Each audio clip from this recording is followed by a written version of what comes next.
안녕하세요. 이 목요일 저녁을 할 일이 되게 많아야 되는데 오셨네요, 이렇게. 오늘 사실 되게 의미 있는 날이에요, 저한테는. 왜 그런지 아시죠? 네, 지금부터 딱 365일 전에 무슨 일이 있었나 생각해보니까 제가 앵그리버드를 들고 지금 대통령 되신 분 옆에 앉아가지고 막 좋아하고 있었어요. 그 작년 4월 11일 총선이었는데 딱 1년 만에 이렇게 제 삶이 어떻게 변했나 보니까 진짜 많이 변했더라고요. 오늘 이렇게 와가지고 또 재밌는 얘기를 할 기회도 있게 되고, 작년엔 요 비슷한 시기에 아마 손수도가 이거 했을 거예요. 네.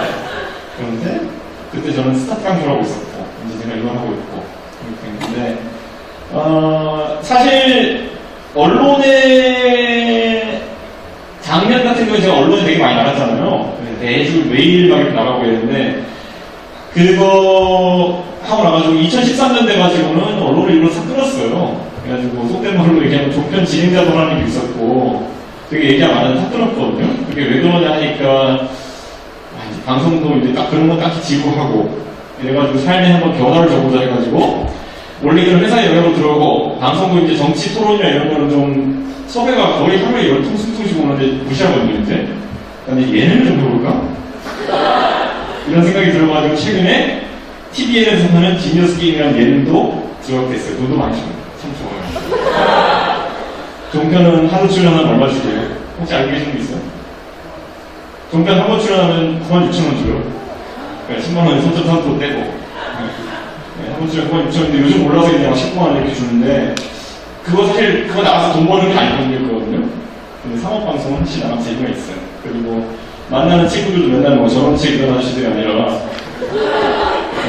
김구라 아니면 뭐 홍진호 뭐 이런 사람들 만나가지고 같이 보는 게 훨씬 재밌더라고요.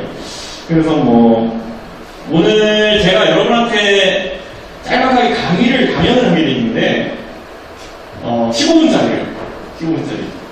15분 동안 강연을 할 수 있느냐라는 걸 생각해보면 참 힘든 게 요즘 제가 일주일에 강연을 2-3개씩 하고 다니는데 기본이 1시간 반이더라고요. 이걸 어떻게 15분 안에 담아내지? 이런 생각을 해가지고 고민 많이 하다가 파워포인트도 안 쓰겠다 이렇게 결단하고 그냥 했거든요. 그래서 한번 얘기를 풀어나가 볼게요. 여러분 여기서 보면은 지금 20대나 30대들이 되게 많을 텐데 과연 이 중에서 혹시 비영리 단체라는 거 혹시 해본 적 있으세요? 이 한대포, 이거 주최한 한대포 같은 경우에도 분명히 비영리 단체 영역에 들어가 있어요. 돈 벌기 위해서 일하는 거 아니잖아요.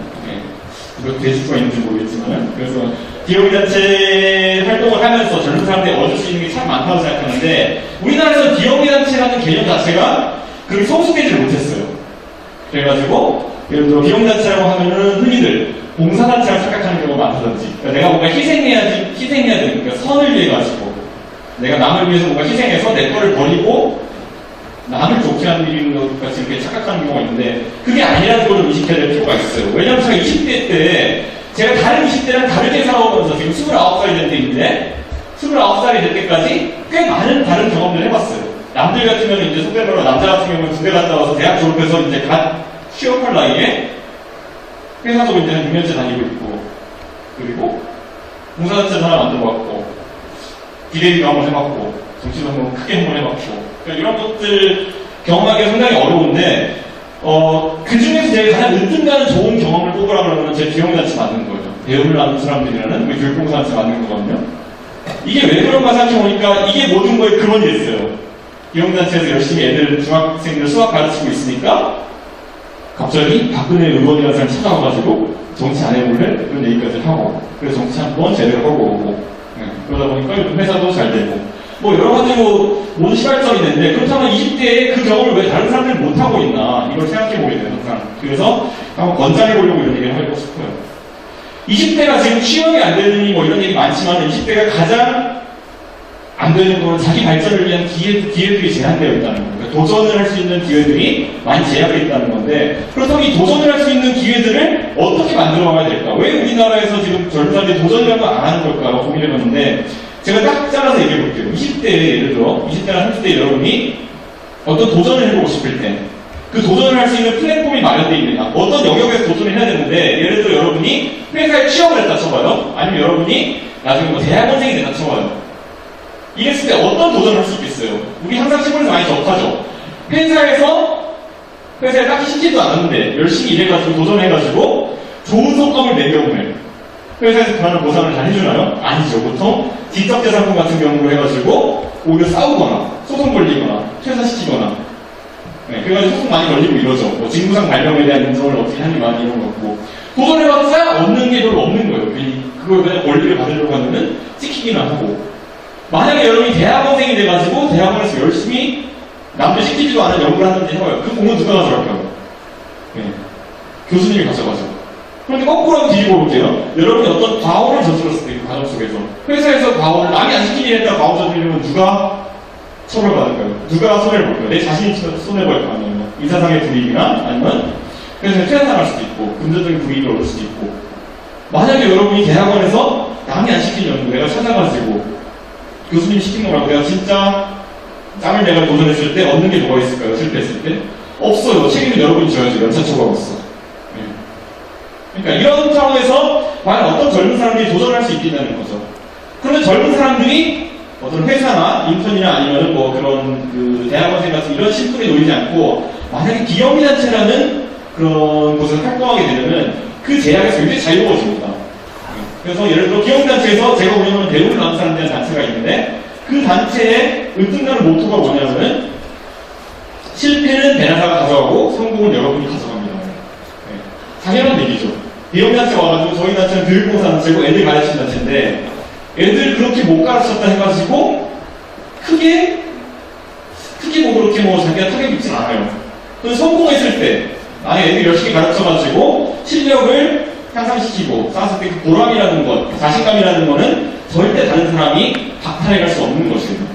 저 같은 경우 보세요. 저 같은 경우 배나사에서 6년 동안 열심히 뭐 제가 만들고 제가 열심히 해왔지만은 제 성공, 제 성취라는 거 제가 그걸 통해서 뭐 비대위 참여할 수 있는 기회를 얻은 것이라든지 이런 것들 어느 누구도 박탈해갈 수가 없어요. 왜냐하면 그거는 금전적인 형태로 주어진 것도 아니고 보상의 형태 자체가 뭐 꼭 독점한다고 좋은 게 아니기 때문에 여러 가지 나눠 가질 수 있는 것이기 때문에 그래서 저는 그런 영역에서 한번 도전을 해보라고 많이 얘기하고 싶어요. 그러면은 자 여기서 비영리단체라고 하는데 어떤 비영리단체를 해야 될까라는 고민을 할 수 있어요. 그러면은 여러분 주변에 비영리단체 어떤 게 있어요? 여기 현대포도 있고 또 어떤 게 있을까요? 저는 용산구에 살고 있는데 용산구에도 비영리단체 되게 많아요. 용산구 산악회 이거 비영리단체예요. 용산구 구녀회 다 비영리단체예요. 용산구 새마을 동교회 다 비영리단체예요. 또 뭐가 있을까요? 서울대학교 문과대학 학생회 다 비영리단체가 있죠. 돈 벌기 하는 단체 아니잖아요. 가끔 통합주거나 이런 걸 돈 벌기 하는 경우도 있지만은 어쨌든 비영리단체 같은 경우에는 여러분 중에 굉장히 많아요. 그런데 과연 그런 단체 아무거나 한다고 해가지고 여러분의 실력 향상이나 아니면 자신감 향상에 도움이 될까 하는 부분을 생각해봤을 때 저는 여러 가지 조건이 있다고 생각해요. 첫째로 비영리단체 함이 있어가지고 100% 자원봉사자로 이루어진 단체를 찾아가야 된다고 생각해요. 그러니까 어떤 단체들 보면 비영리단체라고 해가지고 월급을 안 주는 건 아니거든요. 어떤 단체는 가보면 유급 활동자와 자원봉사자가 결합되어 있는 경우가 있어요. 근데 그것이 위험한 이유, 여러분에게 별로 도움이 안 되는 이유는 뭐냐면은 유급으로 활동하는 사람들, 주 5일로 거기 나오는 사람들, 만약에 자원봉사자 섞여 있으면은 의사결정을 하거나 이럴 때 어떤 사람이 항상 우위에 서겠어요. 돈 받고 일하는 사람들이 그 단체에 대해서 더 잘 알고 있을 것이고 그리고 그 단체의 의사결정에 많은 행사를 할 거예요. 그렇다면 여러분이 자원봉사자로서 자기 발전을 위해서 참여했을 때 그 방향성을 바꿀 수도 없고 얻어갈 수 있는 게 별로 없거든요. 그래서 저는 그런 건 좀 곤란하고 정치적으로 또는 종교적으로 연계된 단체들은 좀 피했으면 좋겠어요. 대낮에도 이제 이준석이 있으니까 정치적으로 연관된 것이 아닌가 생각할 수 있겠지만은 태생이 안 그랬잖아요, 태생이. 그런 게 좀 다른 거고, 이게 왜 중요하냐면은 회사도 똑같아요. 회사도 보면은 우리 공기업이라는 개념이 있잖아요. 공기업이 왜 안정적일까요? 왜 안정적인 직장일까요? 망하지 않잖아요. 망하기가 힘들잖아요. 수자원공사, 물포도 장사하잖아요. 물이 마르기 전에는 안 망하죠. 이런 게 어떻게 망하겠어요? 그런 것처럼 만약에 정치나 종교적으로 어떤 후원을 받거나 연관된 단체라고 한다면 단체나 기업이 가져야 될 가장 큰 덕목, 생존을 위해서 열심히 일한다는 덕목 자체가 없어져 버려요. 그렇기 때문에 여러분이 거기에 단순히 들어가 있는 것만으로 만족을 느끼는 게 아니라 진짜 뭔가 배워서 일을 해보고 싶은 그런 단체라면은 얻을 수 있는 게 별로 없어요. 네. 가서 그냥 하라는 대로 하면은 3년 했다 이 정도 경력만 얻을 수 있는 건데 그게 여러분들이 원하는 건 아니잖아요. 네. 그러니까 그런 측면에서 정치적으로나 종교적으로 결탁된 단체들은 별로 좋지 않다는 생각을 하고요. 그러면은 비영리 단체 중에서 또 이런 것도 있어요. 아까 제가 얘기했던 대학 학생 같은 경우, 뭐 예를 들어 서울대학교 의과대학 학생 같은 경우, 의과대학에 있는 봉사동아리 이런 단체가 여러분에게 적절하지 않은 이유 또 제자를 넣으면 어떤 게 있냐면은 제가 하는 건 이런 말 많이 해요.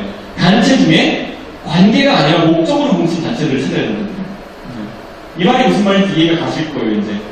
예를 들어 서울대학교 의과대학 학생들이 모여가지고 우리가 봉사를 하자. 그럼 당연히 뭘 하겠어요? 의료봉사겠죠. 평생 의사에서 먹고 살 사람들이 의료봉사를 또 해요. 그럼 자기 발전에 어떤 도움이 되겠어요?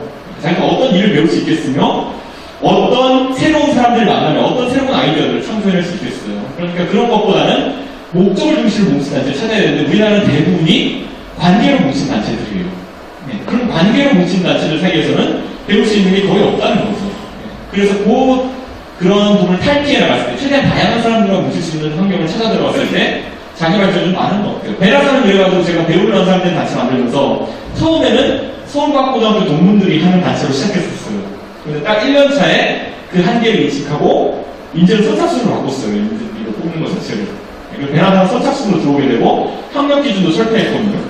그랬더니 베라산가 오히려 더 잘 나가더라고요. 융성하더라고요, 진짜. 500명 규모의 단체가 됐는데도 훨씬 깔끔하게 잘 돌아가요. 그러니까 그런 부분을 생각해가지고 여러분들이 지금 그런 비영리단체를 선택할 때 있어서 그런 걸 많이 고려했으면 좋겠어요.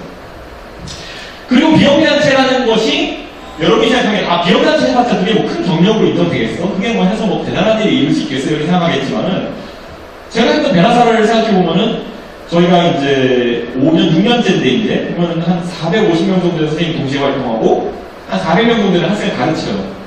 방학 때는 주 6일로 수학을. 네. 굉장히 빡세게 가르치는 단체거든요. 근데 이런 단체가 전국에 지금 저희가 교육장을 11개 지자체에 두고 있어요. 11개 지자체. 11개의 군 아니면 시에 있는 거죠. 전국의 지자체가 한 250개 되거든요. 그럼 전국에 한 5% 정도 커버하고 있는 거예요. 저소득층 교육에. 그럼 이렇다면 이건 과연 정부 예산을 환산했을 때 꽤 큰 돈이거든요. 6년 동안 어떤 20대 젊은 사람 하나가 바꿔놓을 수 있는 것들이 꽤 크다는 거죠. 그러다 보니까 박근혜라는 사람이 와가지고 같이 일해보자 이런 얘기 하게 되는 거예요. 솔직히 박근혜 대통령이 그 당시에 이제 돌아가신 이충상 보좌관님이 없으신데 그분이 저한테 얘기해 주신 게 뭐냐면 그 당시에 박근혜 의원이 정말 많은 젊은 사람들이 하는 기업단체라는 것들을 찾아가지고 얘기해보려고 노력을 많이 했다가 같이 일할 수 있는 사람 찾으려고. 근데 거기서 딱 한 가지 문제가 있었다. 예를 들어 교육공사한테 찾아가가지고 당신들 교육하는 것 좀 보여주세요. 그러면은 저보다 몇 명이 일반대돼요. 지금 방학인데요. 아니면은 지금은 애들이 공부 안 하는 기간입니다. 이런 거. 좀 고수들한테 그게 전부 다 거짓말이라는 거 다 알거든요. 지금 우리 주변에 있는 비영리단체 중에 보면은 뭐 1년에 한 2번 만나가지고 행사 한두 번 하고 그냥 사라지는 단체가 얼마나 많아요. 그게 아니라 자기 발전에 도움이 되는 단체를 찾아가지고 그 일원이 되고 그것을 바꾸기 위해서 노력하는 과정 자체가 서서히 사람들한테 인식이 되는 거예요, 이제. 지금 대통령이 되신 분이 그렇게 청년 인재를 발탁하기 위해서 돌아다녔었고, 지금 여기 있는 분들은 뭐 정치적 이념이나 이런 것 때문에 어떻게 생각할지 모르지만은, 대통령도 그런 사람을 찾아다니고 있었고, 서울시장은 본인이 그런 사람이었어요. 네, 박원순이라는 사람을. 그러니까 그런 게 이미 여야를 막론하고 인재 발탁의 새로운 수단이 되는 것이고, 거기서 가치를 찾기 시작하는 거예요. 예전에 새누리당이나 이런 민당 같았으면은 판검사 출신 줄 세워가지고 국회에 공천 주고 했을 거 아니에요. 이번에 공천하는 거 제가 옆에 지켜봤지만 절대 그런 거 없었거든요. 지금 새누리당의 청년 대표라는 김상림 의원도 사실은 자원봉사 V 원정대라는 엄청나게 큰 단체를 운영하면서 그 위치에 올라간 거거든요. 이걸 이제 우리 청년들이 인식해야 된다는 거죠. 그러니까 우리 이제 기성세대 우리 청년들도 뭘 많이 보기 시작했냐면은 3단계라는 거죠. 뭘 단체를 하든지 회사를 하든지 뭘 하든지 간에 자기 능력을 입증하려면 첫 번째로 남들이 인식하지 못하는 문제를 인식해낼 수 있는 능력이 있어야 되고요. 그러니까 문제인식을 잘해야 되고 두 번째로는 창의적인 해법으로 그걸 해결할 수 있는 걸 제시할 줄 아는 사람이어야 되고 여기까지 굉장히 많을 거예요. 세 번째 그거 갖고 어떤 성과를 낸 사람들을 찾고 있거든요. 이 세 가지 카테고리에 해당하지 않는 사람이 정치권이나 아니면 사회에서 어떤 리더의 위치에 가기가 이제 굉장히 어려워지고 있어요. 왜냐면 여러분 생각해보세요. 지금 우리가 뭐 학교 불대우기가 있다고 하지만은 지금 속된 말로 우리가 뭐 서울에 있지 않은 대학에 나온 사람이라 하더라도 과거에 1960년대 지금 한 오석 의원쯤이 졸업했을 그 나이에 학교에서 배운 것보다 훨씬 많이 배웠어요. 네. 그때 그 사람들이 컴퓨터를 배웠겠어요. 아니면 그때 그 사람들이 뭐 우리보다 책을 많이 읽었겠어요. 인터넷을 해가지고 지식을 많이 받았겠어요. 이제 갈수록 지식의 축적량이라는 거는 뭐 학력 격차에 어떻게 세우려고 세우는 거지만은 그 사람의 능력과 별로 차이가 없다는 거예요. 이제. 예전에는 아예 그 공부의 기회를 받겠다는 사람이 많았지만은 이제 대다수가 공부의 기회를 갖고 있는 상황 속에서 줄 세우는 것이 무의미해지는데 그렇다면은 문제를 해결했느냐 안 했느냐라고 이제 사람들이 인재를 가려내는 거라는 거죠. 네. 여러분이 그건 항상 머릿속에 넣고 있어야 될 것 같아요. 네. 그래서 저는 이런 걸 바탕으로 해서 꼭 젊은 사람들이 기업단체 같은 것들 많이 했으면 좋겠다는 생각을 하고 있는 거죠. 여러분 지금 보면은 기업단체 뭐 대단한 걸 해야 되나 이렇게 되게 고민하시는 분들 많을 텐데 제가 이거 강연을 제가 여기저기 하고 다니면은 가끔가다 페이스북으로 자기 이제 기업단체 아이디어 있는 사람들이 저한테 페이스북으로 막 보내주고 이래요. 그런데 제가 이제 부산에 가서 강연을 한번 하고 나니까, 장기 강연하고 나니까, 고등학생이 한 명 저한테 이렇게 그 페이스북 메시지를 보내더라고요. 그래가지고, 이준석 씨 제가 그 기업단체 해보고 되게 좀 괜찮은 아이디어가 있어가지고 상담해보려고 하는데 한번 좀 이걸 들어보세요 이러더라고요. 그래서 한번 얘기해보세요 이랬더니만은, 이준석 씨가 말했던 것처럼 그 세 가지 단계, 문제인식하고 해결방을 제시하고, 그 다음에 추진까지 하는 거를 한번 제가 할 수 있는지 한번 제가 얘기해볼 테니까 들어보세요라고 하더라고요. 그래서 얘기하고 있더니만 저는 그냥 평범한 고등학생인데 제가 제 삶에서 굉장히 스트레스 많이 받는 부분이 있어가지고 꼭 해소하고 싶다고 그래서 그게 뭐냐고 했더니 저는 아침에 일어나가지고 학교 갔다가 점심 먹고 또 학교에서 공부하다가 그 다음에 집에 가서 학원 갔다가 그 다음에 뭐 학원 갔다가 그 다음에 돌아와가지고 밥 먹고 다시 게임하다가 자는 그런 일상을 가진 고등학생이라고 그러더라고요. 거기서 뭐 대단한 사람도 아닌 것 같은데 스트레스 받을 일이 뭐가 있나 이렇게 얘기했더니만은 그 선생님이 그렇게 얘기하더라고요. 이준석 씨 모르고 아직 이제 뭐 한 고등학교 졸업한 10년이 넘어서 모르겠지만은 그 말 듣고 우선 마음이 아팠고 10년이 넘어서 모르겠지만은 저한테는 급식이 굉장한 스트레스의 원천이라고 그러더라고요. 제 10년 전에 생각해보니까 그럴 수도 있겠다는 생각이 들더라고요. 그럼 급식이 뭐가 문제고 어떻게 해결하겠다는 겁니까? 이렇게 학생한테 물었더니만은 학생이 이렇게 얘기하더라고요. 우리 학교에 급식이 나오는데 급식 품질에 상당한 불만이 있다. 우리 학교에 부산이라서 그런지 모르겠는데 오뎅탕이 굉장히 많이 나오는데 우리 학교는 왜 오뎅이 맨날 한 끼밖에 안 들어있는 거냐. 그런데 옆에 학교는 대여섯 개 이렇게 풍성하게 와 있는데 이게 굉장히 자기의 자명한 문제인식이라고 그러더라고요. 그래서 재밌네 이런 생각이 들더라고요. 그러면서 그 학생이 딱 사진을 좀 보여주더라고요. 자기 학교에서 찍은 사진이랑 옆에 학교에서 찍은 사진. 근데 진짜 보니까 제가 보니까 진짜 사진을 보니까 너무 선명하게 대비가 되는 거예요. 네, 같은 오뎅탕인데. 그래서 이 학생이 이제 이렇게 얘기해요. 그럼 여기 문제인식이 좋다. 이 오뎅탕의 품질을 개선시키기 위해서 어떻게 해야 될 것이냐. 그랬더니 이 학생이 창의적 해법을 어떻게 제시하봤더니 스마트폰으로 만약에 오뎅 이런 거 학생들이 각각 사진을 찍어가지고 올릴 수 있는 공간을 만들어 놓는다면, 앱 같은 거 만들고 공간을 만들어 놓는다면 해결되지 않을까요? 그래가지고 뭐 예를 들어 급식 업체 있잖아요. 급식 업체별로 전부 학교를 태깅해가지고 예를 들어 전국의 삼성 에버랜드가 하는 학교에 오뎅탕 목록을 띄고 오뎅탕 사진 다 띄워라 하면 다 띄울 수 있고 아니면 부산 지역의 학교들의 오뎅탕을 다 띄워라 하면 띄울 수 있고 그렇게 하면 한 눈에 비교가 되지 않을까요? 그런데 그게 뭐 보면 재밌게 어떻게 문제 해결에 도움이 된다는 겁니까? 그 학생이 답변이 가만히에요. 뭐라고 그랬어요? 엄마한테 해결해 줄 겁니다. 근데 이게 진짜 창의적인 문제인식이고 문제 해법이라는 생각이 진짜 들더라고요. 네. 왜냐면은 진짜 엄마들이 집에 살 일이 없는데 맨날 그래서 동네 앞에 커피숍 가가지고 우리나라 커피숍이 많았는데 그 아줌마들 전부 다 자기 아들 급식 문제 같은 경우는 전부 다 관심이 많을 거 아니에요. 심지어 자기가 관심 갖고 등록해놓으면 푸시고 맨날 사진 보여줄 수 있어요. 네. 그러면 자연스럽게 아줌마들이 왔을 때 이건 좀 오뎅탕이 아닌데 이러고 싶으면 학교에 항의자가 너무 난리 날 거 아니에요. 정말 쉽게 문제 해결할 수 있는 방법인 거죠. 자, 그러면 세 번째 단계, 이 학생이 이거 과연 추진해 나갈 능력이 있는 것인지. 구슬이 선말이라고 깨워야 모르니까.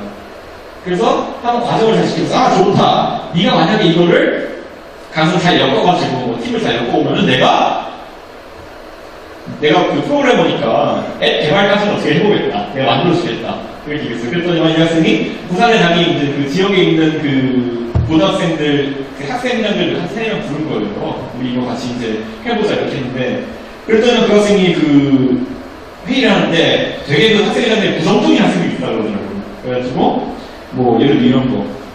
아니 그 우리 학교는 학교 교칙이 스마트폰을 쓸 수 없게 돼 있기 때문에 이거 애초에 말이 안 되는 거다 이렇게 얘기하더라고요.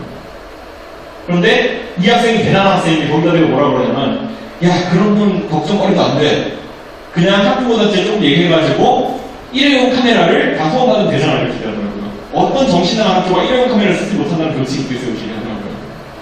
이 학생이 진짜 대단한 학생이에요. 부도저죠 그걸 보니까.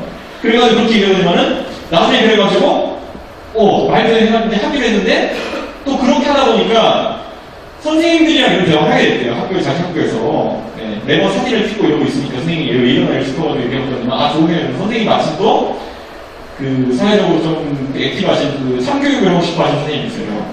네, 그래서 얘가 이제 또 그걸 또 알고 또 살살 꽂아가지고 선생님 전교라는 참교육을 하려면 이런 걸 해야 된다 이렇게 해가지고 그랬더니 전교선생님한테 그 굉장히 또 거부할 명분이 없는 거예요. 참교육을 해야 되는데. 그래가지고 선생님이 이렇게 얘기했대요. 생각해보니까 우리도 그치 이해는 안 하잖아. 우리 그치 이렇게 되잖아. 우리도 될 수 있다. 그래가지고 선생님들끼리 부산적으로 이렇게 뭐 전교 선생님들끼리 모여가지고 이걸 하기로 했대요. 그래가지고 그럼 어떻게 돼요? 학생들은 손 하나도 안 대고 이제 코를 푸는 거예요. 이제 보면 선생님이 알아서 사진 찍어 올리고 그렇게 되는 건데 그러다 보니까 이렇게 진행을 하니까 진짜 결과물이 이제 나오려고 하고 있어요. 작년에 이제 저하고 처음 얘기했었는데 이 학생이 올해 부산에 대학교를 들어갔거든요. 들어가지고 그 안에 학교에서도 또 이제 친구들 모아가지고 하고 있더라고요. 저는 이런 식으로 했을 때 진짜 만약에 전국에 있는 모든 학교들의 500장 사진이 올라오고 만약에 진짜 학교 안에 소식이 그런지 안 그런지 체크한다면 이게 얼마나 교칙 품질에 큰 변화를 가져올 거냐는 거죠. 나중에 어떻게 될지 모른다는 거죠. 만약에 이걸 우리가 뒤집어 얘기해볼게요. 여러분은 기업단체가 할 수 있는 게 약하다고 생각하지만은 이것이 기업단체가 아니라 만약 회사에서 하려고 한다면 애초에 성립 안 합니다. 그거 찍어서 돈 버는 것도 아닌데 뭐하러 찍어요. 그리고 급식업체 같은 경우에 미쳤다고 자기 치부를 전하고 싶겠어요. 절대 성립하지 않는다는 거죠. 이게 만약에 정부에서 한다고 쳐보세요. 이 전국에 학교가 몇 천개는 인건비 어디서 충당해요. 선생님한테 찍으라고 해도 누굴 찍으라고 지정할 수 없는 것이고. 그러니까 이런 것들은 애초에 비영리단체 영역에서만 가능한 일이고 만약 비영리단체에서 한다면은 우리는 교직 품질의 엄청난 향상을 가져올 것이고 아니면 그냥 용주 모로 사는 거예요. 이런 느낌이 드는 거죠. 이런 게 창조경제인가? 뭐 생각이 막 드는 거죠.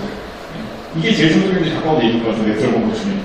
그러니까 이런 식으로 뭔가 기업단체 영역에서 우리가 잘 찾으면은 적은 노력으로도 큰 사회 변화를 이끌 수 있는 그런 요소들이 많이 있을 겁니다. 저는 이런 걸 요즘 제가 강연하고 나면 여러 사람들이 여러 얘기를 많이 해주는데 분명히 여러분도 주변에 찾을 수 있을 것이고 그것을 발견하고 해법을 제시하고 이뤄내는 것까지가 우리 20대가 해야 되는 것이 아닐까 생각했어요. 과거에 우리가 한 80년대, 90년대 겪어오면서 우리 윗세대는 우리보다 딱한 세대 위에는 민주화 운동이라는 걸 진짜 많이 했잖아요.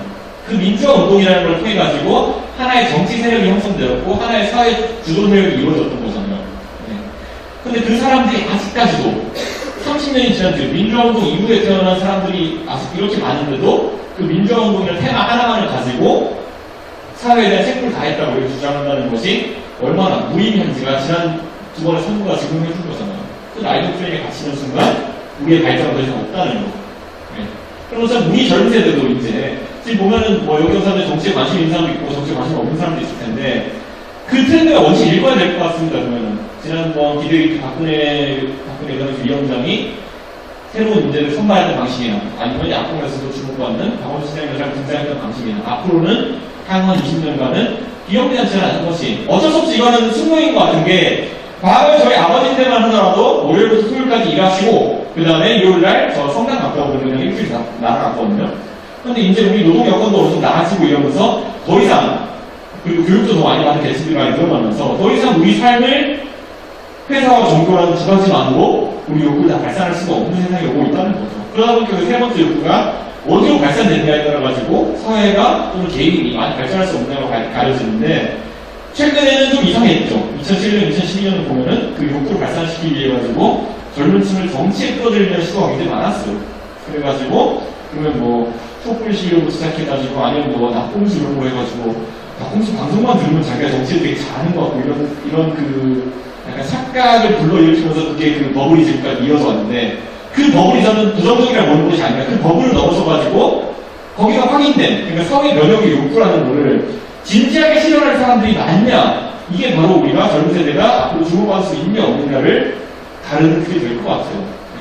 아니, 앞으로도 계속 무슨 인터넷에 몰려가 댓글 달면 내가 애국자인 줄 알고 이러고 다니면은 그 세대를 누가 인정해주겠어요? 지금 우리가 386세대, 486세대, 소위 말하는 민주화 세대를 보면서 느끼는 게 그거잖아요. 언제 민주화 터졌냐, 이런 느낌이 드는 사람도 있는데, 그런 없죠. 언제, 지금 인터넷 커뮤니티로 갈라 싸워가지고, 무슨 댓글 많이 달고, 털고 오는 거, 있는 것처럼 이렇게 하고, 아무도 그렇게 생각 안 해요. 착각이에요. 죽어도 모여야 돼.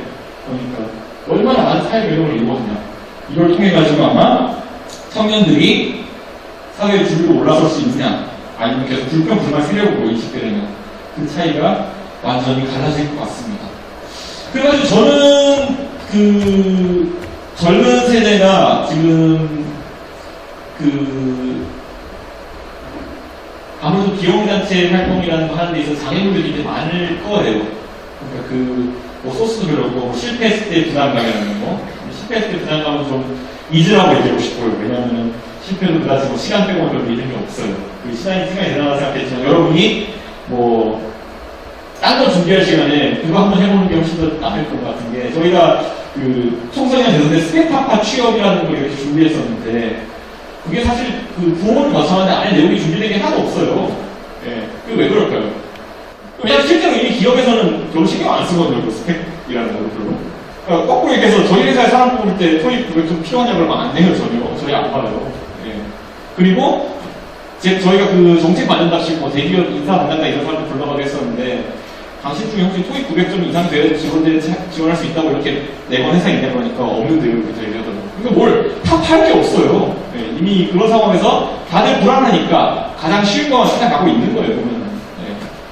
그러니까 창조경제라는 게 뭐겠어요? 그러니까 다들 치킨집 할 거냐 아니면 진짜 청기경제 해볼 거냐 이거 차이인데, 토익으로 저다 몰려가는 거 이런 거 전부 다 치킨집 하겠다는 거거든요. 네. 동네 치킨집 100개가 되든 200개가 되든 나는 치킨집을 하겠다 이건데, 그러니까 그런 생각이 좀 벗어났으면 하는 게 제 솔직한 생각입니다. 네. 그래서 제 입장에서는 지난 2012년 참 제가 정치권에 있으면서 많이 배운 것들도 있고, 그리고 앞으로 그래서 제가 많이 이끌어야 될 부분도 있다는 생각을 많이 했습니다. 왜냐하면 제가 2012년에 진짜 유사 이래로 가장 빡세게 정치해본 20대이기 때문에, 왜냐면 김영삼 대통령도 26살 때 국회의원이 됐거든요. 근데 그때 그 사람은 그냥 국회의원 중에 한 명이었잖아요. 그래서 비상대책위원회에서 막 이것저것 욕도 많이 먹고 이렇게 해봤으니까, 그 경험은 솔직히 제가 남과 공유해야 되는 경험인 것 같아가지고 앞으로 그런 얘기 많이 할 건데, 정치병은 전부 다 치유해야 되고요. 네. 다들 정치병은 치유해야 되고요. 왜냐하면 앞으로 10년, 20년 내내 이준석 같은 사람은 다시 나올 수가 없어요. 네. 그건 이준석이 다시 가서 해도 안 돼요. 왜냐하면 제가 만들어낸 게 아니라 그냥 찾아온 행운이기 때문에, 그걸 만들기 위해서 뭔가 준비한다는 건 말도 안 돼요. 그렇기 때문에 저를 지금 보고 제 주변에서 저를 모방하려는 시도가 굉장히 많아요. 꼭 잘못 알아요, 그런 사람들은. 네, 예를 들어 제가 옛날에 유승민이 인턴했다고 해가지고 국회 인턴하고 나면 나중에 비상대책을 할 수 있는 거, 이런 착각하는 사람도 있고, 아니면 배라상품 단체 만들고 할 수 있는 거 착각하는 경우가 있는데, 그건 절대 아니라는 거. 그리고 정치병을 한번 치유해야 된다는 거. 솔직히 말씀드리면 정치 지금 새누리당에도 우리 청년위원회라는 것이 있고, 민주당에도 청년위원회 이런 거 다 있고, 아니면 미래세대위원회 다 있고 한데, 제가 솔직히 말씀드리면은 정치라는 거는 이 하나의 격언이 지배하는 세상이에요. 클래스는 영원하다라는 말이 있거든요. 네, 클래스는 영원하다는 말이 있거든요. 근데 여러분들이 거기 가서 아무리 열심히 한다 하더라도 절대 그 클래스를 벗어나지 못해요. 만약 거기서 시작한다는 거. 하지만 여러분 밖에 사회에서 성공하고, 아니 사회에서 어느 정도 뭔가를 쌓고 들어간다면은 훨씬 더 활발하게 정치 참여 또는 사회 참여를 할 수 있는 거거든요. 지금 그 착각을 하는 경우가 굉장히 많은 것 같아요. 네. 그러다 보니까 정말 다들 모여가지고 할 일이 없는데 뭘 해야 되지 이렇게 하는 거, 아까 이게 말했잖아요. 제가 목적이 아니라 관계를 뭉치면 어떻게 돼요? 그냥 정치하고 싶은 사람들이 이렇게 막 모여가지고 뭉치고 있으면은 맨날 할 거 없으니까 오늘 막스 레버에 대해서 공부해보자. 대한민국 정치가 장난인가요? 무슨 정치학 박사 하겠다는 것도 아니고 막스 레버에서 왜 공부해요? 네, 그 공부하면 100분 토론하고 3반이라도 거기다 할 것 같아요? 안 해요. 그 착각에서 빨리 벗어나야 된다는 거. 우리가 왜 가가지고 자본론을 읽고 있어야 돼요? 왜 우리가 아담 스미스 국부론을 읽고 있어야 돼요? 왜 마키아벨리 같은 소리가 알지 못한 얘기 막 떠들면서 페이스북에서 아는 척 해야 돼요? 네. 왜 알지 못하는 농객처럼 페이스북에서 막 깔짝깔짝 대야 되고, 왜 트위터에서 막 이렇게 막 익명으로 막 남한테 가서 막 욕하고 나가지고 아무 커뮤니티 사이트 가서 나 오늘 털었다 이러고 익명으로 아무도 인정 안 해주는데 막 좋아하고 있고 그런 삶을 벗어나야 된다는 거죠. 네, 그래서 제 주변에서도 보면 그런 것들이 시간 낭비하고 지금 이제 그 새누리당에 솔직히 그 정치 쪽으로 활발하게 참여했던 청년들 같은 경우는 딱 지금 이제 대선 끝나고 3개월이 지난 3월 12월 19일 했잖아요. 한 3월 말부터 시작해가지고 다들 이제 학교 돌아보려다 보니까 허탈감 때문에 다들 이제 막 제가 막 맨날 술 사주고 이러거든요. 애들 불러가고 네, 허탈감에 아 나 이거 하면 내가 막 이준석처럼 될 줄 알았어 막 이러고 있는데 절대 그런 거 아니라는 거예요. 이준석이 지금까지 살아오면서 이루었던 대부분 비용단체고 그 과정에서 중학생들의 수학 문제 푸는 방법을 연구했기 때문에 정치를 할 수 있었던 거지. 내가 절대 막스베버를 읽고 저도 대학교 때 읽죠. 예. 근데 그거 뭐에 쓸모가 있어요 그때. 예. 가서 김대중 욕하는 게 몸이 대단한 일이에요 그때. 예. 왜 노무현 학생사진 올리는 게 몸이 대단한 일이에요 그때. 그래도 뭐가 자기가 무슨 뭐 보수 세력으로 큰일 했다는 듯이 그러고 다니는 것 자체가 애로서 아무도 신경 안 쓰는데 그 익명으로 전부 다 가지고 그런 것보다는 서서히 자기 인생에 대한 탐구 공부를 조금씩 해나가는 게 어떨까라는 생각하더라고요. 제가 이렇게 얘기해요. 제가 지금도 보면 저 대표 토론이 아니면 뭐 이렇게 끝장 토론 이런 거 섭외 되게 많이 들어보고 솔직히 말씀드리면 끝장 토론 다음 달부터 사회자로 제가 나가게 되는데 근데 그거 토론이라는 거 이준석이 토론을 왜 어른이랑 붙여도 어느 정도 할까 이런 거에 대해서 여러 사람이 억지를 많이 내놔요. 뭐 어떤 사람은 저거 이준석은 뭐 새누리당에서 뭐 지하에서 가둬서 키우던 뭐 10년 동안 토론만 가르쳐서 키우는 이론인가 이런 시작해가지고 아니면 뭐 하버드는 토론 문화가 있으니까 되게 잘할 것이다 뭐 이런 얘기도 있고 되게 많아요. 제가 제가 말도 안 되는 얘기라고 하고 제가 진실이 뭔지 알려드릴까요? 제가 아까 얘기했잖아요. 6년 동안 제가 한 게 뭐냐면은 중학생, 저소득층 중학생들에게 기초생활수급자 자녀들에게 수학을 가르친 거예요. 기초생활수급자 자녀들 중에 교육기회가 부족했던 학생들 처음 불러가지고 3빼기 6이 뭐냐고 100% 마이너스 9라고 드렸대요. 가장 없는 게 음수 개념이고 분수 개념이거든요. 그 학생들에게 음수와 분수 개념을 가르치고 그리고 만약에 내가 연립방정식 가르치고 할 수 있다면 그 능력이 나에게 있다면 100%로 나와가지고 경제민주화 설명하고 창조경제 설명하고 그 정도는 일도 아니에요. 저는 단 한 번도 제가 정치를 위해서 내가 토론을 준비한 적 없고 남에게 말을 조리 있게 하는 것, 쉽게 풀어 설명하는 것을 연습해 본 적이 없어요. 제가 그냥 좋아하는 중학생 애들 가르치는 그런 그냥 매일매일 집에 인식하고 싶은 걸 욕구 하나로 제 스스로 체득화된 거거든요. 그런데 그게 나중에 알고 보니까 굉장한 능력인 거예요. 정치권 습게 굉장한 능력이고 제가 그쪽 뭐 예를 들어 뭐 저소득층 청소년의 삶을 잘 이해하고 있다는 것이 제가 정책하는 과정에서도 얼마나 큰 도움이 될지 모르겠어요. 그러니까 전혀 그런데 제가 그걸 준비할 당시에 정치하겠다는 의도가 전혀 없었다는 게 제 진실이거든요. 그러니까 여러분이 만약에 정치하고 싶든 아니면 사회 어떤 영역에 활동하고 싶든 간에 여러분의 방향과 좀 반대되는 방향으로 가서 준비를 해보는 것도 나쁘지 않을 거예요. 왜냐하면 정치하고 싶어 하는 사람들 많고 그 중에 막스베버 읽으면서 혼자 지적 자위를 일삼는 사람 많은데 그런데 진지하게 가가지고 밤새 다른 걸 고민하는 사람은 적거든요. 누가 더 가치가 있을까? 이거는 자명하다는 거죠. 하원 사람들이 모이면 제가 예를 들어 홍정욱 선생님, 홍정욱 의원이랑 만나가지고 인사를 하면 저희 인사를 이렇게 해요. 이준석 의원. 이 의원은 그 예전에 기숙사 어디 살았어? 이건 먼저 인사거든요. 근데 한국에서는 예를 들어 제가 서울대 나왔으면 서울대 나왔어요? 그러면 과가 어디예요? 이거부터 물어볼 거예요. 이게 우리나라와 미국의 문화 차이인 것 같아요. 제가 항상 한국에서 보면서 느낀 게 뭐냐면 페이스북 처음에 창업할 때 제가 옆에서 그 같은 과인들이 많았으니까 봤는데 그 페이스북 창업할 때 걔네가 달랐던 건 뭐냐면은 확실한 거는 전산하는 애들이 7명 중에 2명밖에 없었어요. 프로그래밍 하는 애들이. 본질적으로는 웹사이트 만드는 건데 2명밖에 없었다는 거죠. 근데 한국에서는 그 정도로 사람이 뭉칠 만한 매개체가 없는 거예요. 한국에서는 전부 다 그 비영단체 이런 것들에 대한 인식이 약간 낮기 때문에 사람들이 다양한 사람들이 뭉치지 않고 아까처럼 관계에 뭉쳐가지고 지역적으로나 혈연으로나 아니면은 학연으로 뭉쳐가지고 비슷한 사람들끼리 모여가지고 그냥 똑같은 얘기 하고 있는 거예요. 맨날 저도 이제 이거 한다부터 뭐 경영대 학생들 이렇게 모여가지고 무슨 뭐 하는 거야 학회 이런 거 해가지고 저한테 와서 얘기해달라고 해가지고 저희가 대단한 사업 계획이 있습니다. 그러고 가보면 처음부터 싸이월드 만들겠다는 얘기고 전부 다 무슨 뭐 대단한 경영 분석 기법이 있나 보면 뭐 그냥 슬라이드 한 장 만들어 놓고 뭐 저희가 생각하는 SW5치 이거 쓴다 맨날 이러고 있고 그게 우리나라 그 젊은 사람들의 지금 그 학교 밖에서의 활동의 수준이에요, 그러니까. 저는 미국에서 그 수많은 벤처 한 애들 보면서 단 한 번도 SWOT 같은 걸 장난치는 거 못 봤어요.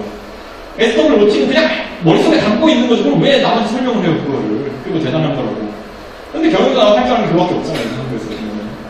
그런 거를 좀 벗어나야 된다는 게 많이 드는 거죠. 지방에 가면 이게 더 심해요, 지방에. 지역에 가면 이런 얘기 하더라고요. 제가 대선 때 가장 충격받았던 게 뭐냐면은, 이준석 씨, 제 총학생회한테 불러놓고 이렇게 막 간단히 하고 이러면은, 지역에 있으면 가장 답답한 게 뭐냐면은, 만약에 그 커피 비리나 아니면 스타벅스가 서울에서 유행하잖아요. 그러면 그거는 돈을 벌기 위해서 지방에 바로 내려온대요. 왜냐하면은 돈은 서울 돈이랑 대부분이 똑같으니까. 돈 벌러 내려온대요. 잽싸게 한 달로. 그런데 반대로 서울에서 유행하고 있는 무슨 뭐 문화 같은 것이 있다든지 아니면 서울에서 괜찮게 잘 나가는 기업단체가 있다든지 그러면은 웬만해서 지방으로 안 내려온대요. 거꾸로 해요. 오히려 약간 지방인 사람 중에 활동적이고 뭔가 해보고 싶은 사람들이 서울로 올라온대요. 그 사람들이. 그러다 보니까 어떻게 될까요? 지방에 그 핵이 없는 거죠. 기업단체 같은 걸 통해가지고 재밌는 사람들끼리 모여가지고 재밌는 아이디어를 핵이 없는 거예요. 그래서 그걸 억지로 어떻게 되돌려볼까 했더니만은 베나사는 그래서 그 고민이 있었어요. 배우면서 재난단체는. 그래서 베나사가 베나사 진짜 풀기 힘들다. 이거 어떻게 풀까 하다가 안 되면 재계하고 우리 원칙이기 때문에 그냥 KTX 타고 선생님을 내려보내요. 그냥. 서울에 있는 선생님들 그냥 한 10명 정도를 매주 그냥 KTX 태워가지고 대구 내려보내요. 지금 대구랑 대전 이렇게 지방에 있고 나중에 전주 부산 이렇게 할 건데 그렇게 억지로라도 부자연스러운 짓을 하지 않으면 절대 그게 이루어지지 않더라고요. 근데 그 와중에 우리가 아무리 지방을 키우겠다고 지방 공기업 몇 개 내려보내봤자 별로 달라질 건 없어요. 예. 아까 얘기했던 물파도 장사하는 기업도 내려보내서 뭐해요? 지역에 어떤 창의성이 생기겠어요. 그렇기 때문에 지금 창조경제니 뭔지 정부에서 하는 것도 저는 회의나 이런 거 가면은 강하게 얘기해요. 우선 창조경제를 얘기하기 전에 그리고 돈 뿌리기 전에 그 돈 뿌릴 때는 지방도 공평하게 뿌려야 되거든요. 또 뿌리기 전에 과연 지방에서 젊은 사람들이 뭉쳐서 인재들끼리 새로운 아이디어를 낼 수 있는 공간이 마련되어 있느냐. 학교, 대학교부터 우선 키워라. 대학교 내에서 기업단체나 이런 문화부터 키워라라고 얘기하고 있고 아마 그 부분이 우리 이제 청년위원회에서 많이 다뤄질 부분입니다. 여러분들도 그런 부분, 혹시 지방에 있으신 분들이 있다면 그 지방에서 그 역량을 키우는 것들이 아마 앞으로 과제가 될 것이고 그 과정 중에 참여했으면 좋겠습니다. 그리고 저도 KTX 타고 지금 매주 2번씩 내려가고 있거든요, 지방 같은 경우는. 네. 그 노력이 아마 헛되지 않을 겁니다. 제가 대구에 베나사 교육장 만들었는데 서울에 지금 베나사 활동 인원이 한 350명 정도 되거든요. 이거 모으는데 6년 걸렸어요. 그런데 대구에 나가가지고 교육장 차리니까 그 대기자가 170명이거든요. 지난 1월부터 시작했거든요. 3달 만에. 지방의 그 욕구가 분출되려고 한다는 걸 느꼈기 때문에 아마 그쪽으로 투자를 많이 할 것 같습니다. 네. 그럼 강연 여기까지 하겠습니다. 이게 되게 길어질 수밖에 없는 게 뭐냐. 원래 이제 그 1시간 반에서 제가 길게 하려고 하면 4시간 걸 수 있어요, 이거 갖고. 네, 원래 슬라이드 다 있고, 슬라이드 100장짜리 다 있고, 이런 거라가지고, 제가, 근데 이거 제가 어떻게 써먹었냐면, 예전에 제가 스타트 강쇼를 강의를 했잖아요. 근데 그 스타트 강쇼 때 사실 이게 다 했어요, 얘기. 이게 다 했는데, 걔네가 이제 40분을 편집하려다 보니까, 테마를 정한 거죠. 그러니까 그, 비영단체 얘기도 했고, 제가 하버드 얘기도 했고, 뭐 이렇게 정치 얘기도 했고 하니까, 그중에서 비영단체 얘기는 나중에 한 번 더 하시고, 그냥 해가지고 뺀 거거든요. 근데 비영단체, 이제, 그래서, 비영단체 이제 약간 좀 숨겨두고 있다가, 두드림 나가서 이제 하기로 했었거든요. 두드림을 나가기로 돼 있었는데, 두드림 제 앞에 바로 나가게 된 사람이 누구였냐면, 나경원 의원이에요. 나경원 의원이가 나가가지고 별 치솟쩌는 얘기 해가지고 이거 가지고 먹고, 그 다음에 제가 잘렸거든요. 그래가지고 지금 방송을 못하고 있다가, 최근에 그, 지역 민망 있잖아요, SBS. 걔네가 이제 하는 토크 콘서트 핫통이라는 프로그램이 있어가지고, 거기서 다 얘기를 했어요. 그래서 1시간 반, 2시간짜리 거의 했는데, 그게 굉장히 많은 뭐가 얻었는데, 솔직히 말하면 지금 청년 창업이라는 거, 계속 이제 우리를 이제 젊은 세대를 창업이나 아니면 이런 쪽으로 몰고 있지만은, 우리가 딱 그 낀 세대, 우리 거기에 대한 준비가 전혀 안 돼 있어요, 솔직히 말씀드리면. 20대 딱 지금 중반쯤, 20대 초반쯤 되는 사람들은, 왜냐면은, 교육에 있어서 교육 강도가 상당히 낮아진 세대가 거기 있었거든요. 그러니까 지금 20대 초, 20대 중 정도 되는, 87년도부터 한 92년, 3년도까지 세대가 지금 굉장히 제가 회사에 직원을 뽑아도 보면은 뭔가 뽑기가 좀 약간 껄쩍지근해요, 약간 보면은. 예. 80, 92년 이렇게 보면 뭐 예전에 그 우리 민주화운동 했던 선배님들 보면 이런 얘기 했다고 해요. 민주화운동 할 때 학교 나온 사람들은 회사에서 약간 뽑기가 껄쩍지근했다고. 그러니까 투쟁 의지는 강하고 학습은 별로 안 돼 있고 이렇다고 해가지고 근데 그게 지금 딱 80년부터 92년 세대의 지금 단점이에요 지금. 그래서 그런 부분을 좀 메꾸기 위해 가지고 개인 스스로 노력을 많이 해야 될 것 같아요. 지금 그 나이에 해당하는 분들 거의 80, 90%인데 노력 많이 해야 될 것 같아요. 네. 너무 길었다. 진행해야죠. 어디 있어? 아니 자버리는 거 아니야?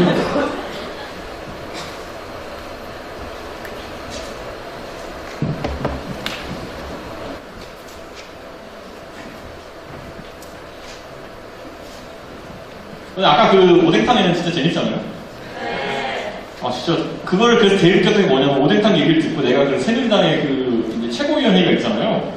나름 그 후대높은 이제 4선 국회의원들이 있는 그곳인데, 그때 거기 가가지고 저한테 밥을 먹자 그래가지고 제가, 그 영감들 불러놓고 이제 밥 먹는데, 거기서 제가 퀴즈 하나 내보겠다고, 여기 지금 우리 정책을 지금까지 15년 이상 해오신 분들이 15명이면 15년까지 해오신 분들인데, 급식 품질 문제 해결하는 거 어떻게 될까 이랬더니만 뭐 다 비슷해요. 그 관리 감독을 강화하고 뭐 사람을 뽑아가지고 뭐 분기별로 이렇게 보고서를 올리게 하고 그걸 뭐 식품의약품 안전청에 입원해가지고 뭐 이렇게 하는 거 쌩조를 하는 거예요. 그걸 이 얘기했더니만 전부 다 밥 먹다가 거의 쓰러질 뻔했잖아요. 진짜. 그러니까 그게 머리가 굳었다는 증거였죠 보면은. 왜냐면 돈 쓰는 것만큼 쉬운 일이 없거든요. 정치인이 할 줄 아는 건 그거밖에 없어요. 그러니까 저도 그것 때문에 제가 이번에 노원병이라는 공천 받겠냐는 얘기 했을 때 제가 별로 관심이 안 갔던 건 뭐냐면은 가면 제가 만약 국회의원 된다 하더라도 안철수 얘기했을지 모르겠는데 된다 하더라도 뭐 중간 이상은 할 것 같아요. 가가지고 열심히 하면. 그런데 이거 그 아저씨들이 한 4선 좀 하고 나가지고 어떻게 되는지 보니까 내 삶이 진짜 재미가 없겠다는 생각이 많이 드는 거예요. 네. 그게 국회의원 되고 이런 건 되게 삶이 좀 변하는 게 뭐냐면 맨날 막 코스 요리만 먹어야 되고 이래요. 먹는 것도. 왜냐면 그게 그 사람이 호화스러워서가 아니라 시간이 없기 때문에 밥 먹는 것 자체가 회의가 되고 이러다 보니까 어쨌든 밥도 퍼즐 앉아 먹어야 되고 그럼 저는 말도 빠르다고 얘기해서 밥도 되게 빨리 먹거든요.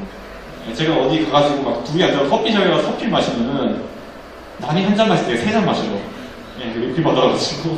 그러니까 도저히 라이프스타일이 못 견딜 것 같아가지고 저는 그렇게 하고 있는 건데. 그래서 정부에서 이제 아무래도 정권을 이제 새누리당이 잡았으니까, 저한테 자문위원회 이런 것도 많이 해달라 그러고, 이런 게 많은데, 도저히 못하겠더라고요, 지금. 회의 한 번 가면 하루 종일 4시간, 5시간 포즈가 앉아있을 것도 없고, 종편 이런 것도 재미가 없고, 그래가지고 이제 하는 게 비영단체나 이제 여기저기 많이 만들고 다니잖아요. 그래가지고 모으고 다니는 거고. 근데 진행 빨리 안 해. 안녕하세요. 네, 강연 잘 들었습니다. 너무 길게 해가지고. 진짜 지루하지 않으셨죠? 네? 지루하지 않으셨죠? 네. 제가 지루하다고요? 아니요.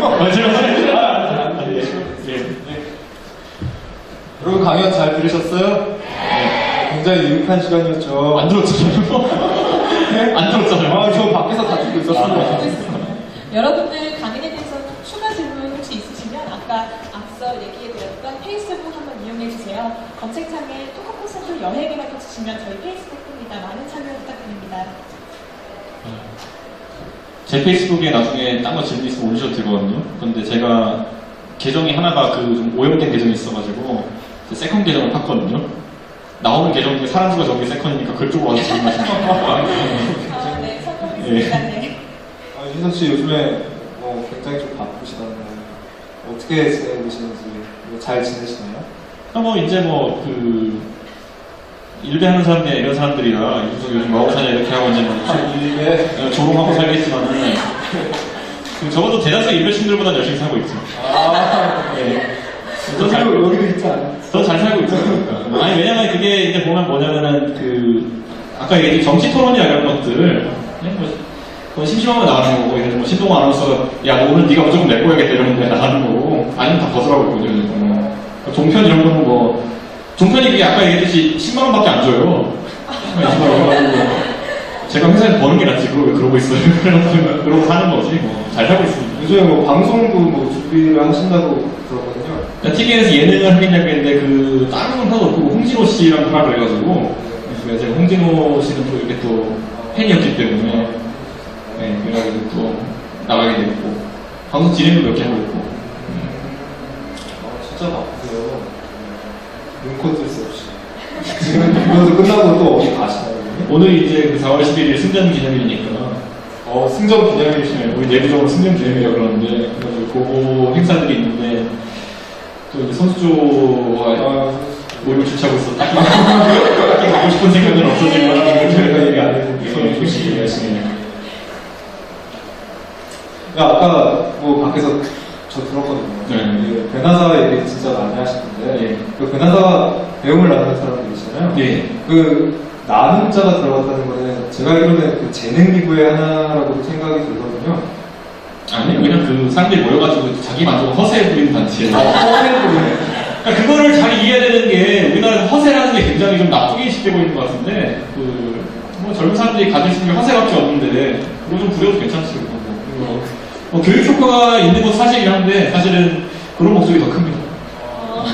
이준석 씨가 그러면 본인이 그 지금 허세라고 하시는 거예요? 아니 단체 자체가 그래요. 그러니까 보면 이제 그 베나사가 대학생들이 와서 보통 중학생들 가르치는 단체인데 내부적인 논의가 많아요. 이게 저만 해도 보면 제가 중학생 가르치고 있는 대학생 가르치고 있는 건 잘 모르겠거든요. 그런 취지에서 대학생들이 했을 때 자기가 얻어가는 게 많은 것 같아요. 중국 보면. 우리가 나누는 것도 받는 것이 많은 단체라고. 그렇죠. 네. 뭐 나누는 게 있는지 모르겠어요. 다들 보니까. 저희가 베나사에 대해서 한번 조금 조사를 했을 때 네. 좀 특이한 점이 이제 본인과 그 개인에 맞게 좀 분석을 해서 네. 개개인적으로 조금 특색 있게 네. 이제 시험지를 나눠준다고 들었어요. 그런 게 허세고. 그렇게 그런 게 하시나봐요. 허세고 본질은 애들한테 내일 수학 문제 40문제씩 내가지고 다 안 풀면 집에 못 가게 한다. 네, 그런 게 교육의 본질이죠. 교육의 본질이라고 생각하시나요? 저는 스파르타식 교육으로 살아왔기 때문에 저는 스파르타 교육에 답이 없다고 생각하거든요. 그러셔서 학원을 아니, 그 속대말로 얘기해가지고 제가 애들한테 가르칠 때 보면 이게 아까 3 빼기 6은 마이너스 9라고 두고 대답하는데 걔네가 만약에 그래가지고 뭐 스파르타로 어떻게 해서 수학을 분수랑 이렇게 이해 못하게 만들면은 걔네가 어떤 창의력이 나오겠어요? 3 빼기 6은 마이너스 9는 되고 있어요. 우선 기본은 해놓고 창의력을 찾아야죠, 그거를. 그럼 혹시 주입식 교육을 찬성하시는 편이신가요? 아니, 기본이 안 되면은 주입식 교육이 먼저예요. 기본이 안 된다. 완전 사람이 먼저예요. 그냥 뱉으시네요. 기본이 안 됐다. 네. 그 보면은 제가 이런 얘기 드릴게요. 아까 비영단체 같은 거 보면은 교육봉사단체 아까 보면 뭐 애들 공부하는 거 보여달라고 그러면 잘 안 보여주고 이런다고 했잖아요. 근데 기업에서 하는 교육봉사 활동 같은 거 있잖아요. 뭐 SK 선이나 이런 것들 그런 것들이나 아니면 이런 뭐 은행에서 하는 KB에서 하는 교육들 이런 데 문제가 가장 큰 게 뭔지 아세요? 실제로 중학생들한테 가가지고 니네 여기서 배우면 뭐가 그렇게 마음에 안 들어서 대낮 사러 오냐고 했더니는 정말 그런 은행에서 하는 건 아니면 뭐 이런 데서 하는 거 보면은 우리가 배우고 싶은 거 빼고 다 가르쳐주는 거예요. 그러니까 예를 들어 은행에 가서 애들한테 통장 만드는 거 가르쳐주고 뭐 SK 애들 와가지고 막 나는 관심도 없는데 와서 막 중국 애들 가르쳐줄게 막 이러고 있고 그러니까 답은 스파르타인데 애들이 다 그러고 있는 거예요 지금. 그러니까 그 대학생들이 지금 전부 다 이상하게 타고 있는 거죠. 그런 데서. 허세군요. 베트남에 그때 그 누구더라? 잡지사에서 취재를 갔대요. 베트남에 한국 이렇게 기업들이 사회공헌 많이 하러 가니까 이게 그 현지 사람들 어떻게 생각하니까 한국 사람들 보면 놀아주기 바쁘다고. 그런데 그러니까 그게 인식이죠. 기업들이 사실은 베트남 진출하고 싶으니까 그냥 베트남에 공사를 많이 보내는 건데 그런 걸 뭐 애들이 뭐 혜택 보는 것처럼 포장하고 이런 게 개인한테 도움이 되냐는 거죠. 질문의 본질이 좀 이상했는데 이준석 씨께서 혹시 나눔이라는 걸 받아보신 적은 있어요? 나눔이요? 제가 받았던 것이 딱히 없죠. 어머니의 사랑 그런 공통점이 많아요. 뭐 박근혜 당선인이 전 대충 기회라는 건 있죠. 그러니까 박근혜 당선인이 아직까지 박근혜 대통령이 저한테 기회라는 건 있고 그 기회 속에서 저한테 몇 번 아량을 베푼 적은 있죠. 박근혜 대통령. 그런데 그게 나눔까지는 아니고 삽질에도 봐주고 이런 것들. 그리고 지금 이제 비대위원은 아니시잖아요. 네. 그러면 지금 이준석 씨께서 생각하시는 박근혜 대통령이라는 그냥 한마디로 제가 이거 대답하기 힘들어가지고 예전에 어디 가가지고 뭐라고 했더라 그때 피부가 참 좋으시다 그랬더니만 피부가 좋으신다 그랬더니만은 저 새끼 박근혜 칭찬 절대 안 한다 이러면서 막 인터넷에 막 욕하고 막 이러는데 사실 뭐 평가하기 힘들어요. 왜냐면은 그냥 마음에 안 드는 게 더 많을 거예요, 보면. 그러니까 왜냐면은 사람이 그 같이 일하다 보면은 원래 스트레스 받는 일이 많다 보니까 그렇게 수 있는데 칭찬하고 싶은 게 있다 그러면은 그 되게 꼼꼼해요. 되게 꼼꼼해요. 그러니까 대전에서 보면 유세 이렇게 많이 하잖아요. 막 트럭에 올라와서 막 이렇게 유세하고 막 떠들잖아요, 신나게 보면은. 근데 진짜 재밌어요, 유세라는 게. 막 앞에 막 여러분 경험 못 해봤으니까 근데 앞에 막 5만 명이 막 이러고 있고 막 여러분 뭐 민주당 심판합시다 그러면 막 5만 명 이러니까 나도 모르는 사이에 내가 무슨 말인지 모르거든요. 막 가끔 헛소리하고 이러는데 박근혜 그 당시 이제 후보가 나중에 와가지고 어제 이런 얘기 하셨다면서요? 막 이렇게 얘기하고 아 그걸 어떻게 알았지? 이러고 하는데 그러니까 되게 꼼꼼해요. 그러니까 하나하나 다 챙기고 그 보고서 다 읽고 거기에 맞는 판단을 내리니까 그게 되게 좋은 능력인 것 같아요. 저희가 좀 조사를 했는데요. 아까 수빈 씨가 그 국가 대통령 장학금요? 예, 그쵸. 노무현 대통령에게 대통령 장학금 받았다. 아, 그쵸. 그래서 윤석열 좌익이다 이런 논리. 그런 말씀 안 하고. 예, 그런 논리까지 가는 이제 그 새누리당 지지층들이 있어요. 보면. 예. 그러니까 사람을 공격한 논리가 그 정도면 안 되는데 그 정도 논리로만 공격하는 거죠. 이제 이준석은 노무현 대통령이 장학금 받았으니까 좌익이고 그래서 기회주의자다 뭐 이런 거 있잖아요. 끝까지 가는 거 이런 거. 자기들도 무슨 말 하는지 모를 거예요. 그냥 나온 대로 짓거리는 거지. 그런데 그런 관점에서 보면은 저는 그 나라에서 돈 받은 거 덕분에 잘 먹고 잘 살았어요. 그러니까 장학금으로 그 대통령 장학금으로 나오는 게 해외 대학 가면 딱 1억 8천 정도 받거든요. 그러니까 지금 나온 국가 장학금이랑 약간 달라요. 그래요. 대통령 장학금이랑 그거는. 그러니까 이공계 생각 주는 거고 해외 부분이 있는데 한 10명 주거든요. 네. 근데 그거로 됐던 건데 제가 되게 그건 기화가 있는 게 뭐냐면 제가 1회예요. 근데 그 되게 또 재밌는 건 1회 때는 경쟁률이 1.5대 1이었어요. 운이 좋으시네요. 네, 그래서 정말 저는 땡 다 잡았고 그리고 노무현 장학금이라고 사실 잘못 알려져 있는데 뭐냐 김대중 대통령이 만두를 모시고 퇴임하셨어요. 네. 그래서 더 좌익이다 이렇게 나오고 김대중 그러면은 그 요즘 나오는 국가장학금을 일단 하려는데 네. 요즘에 나오는 국가장학금에 대해서 생각하세요? 국가장학금 제도가 지금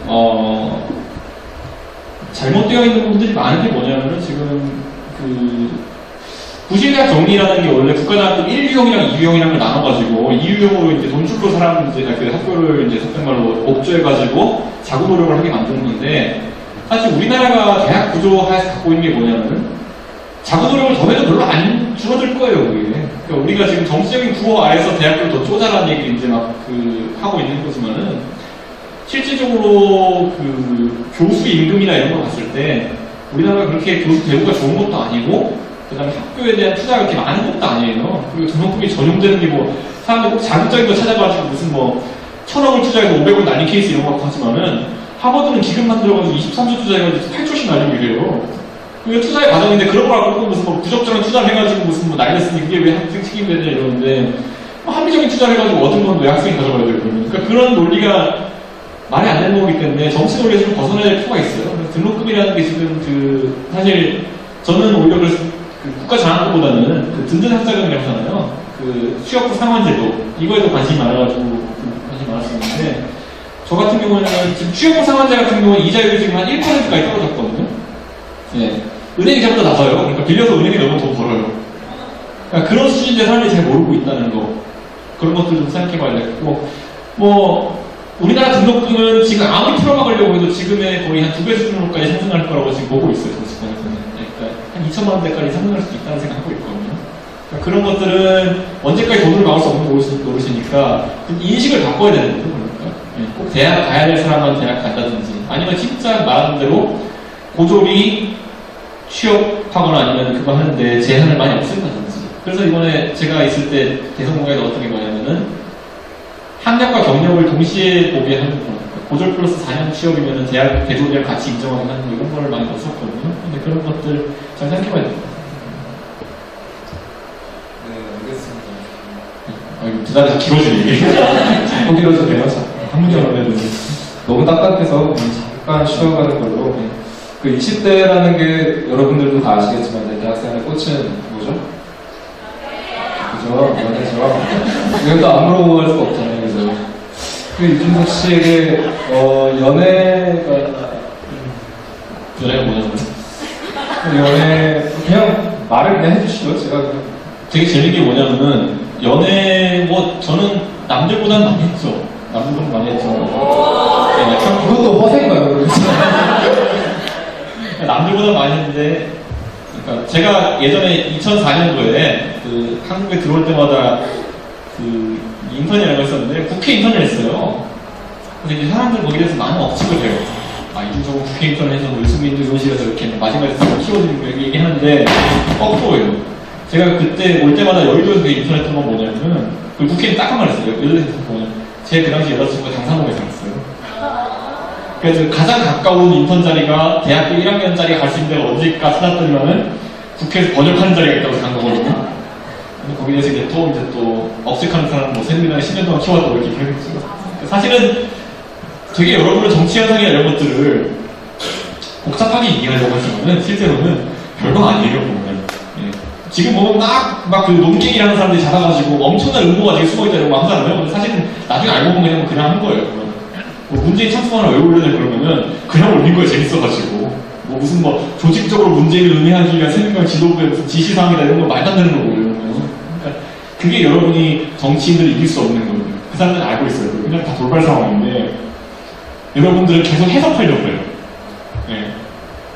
그러니까 다 사람이고 심재철 의원이 왜 야당을 갔을까요?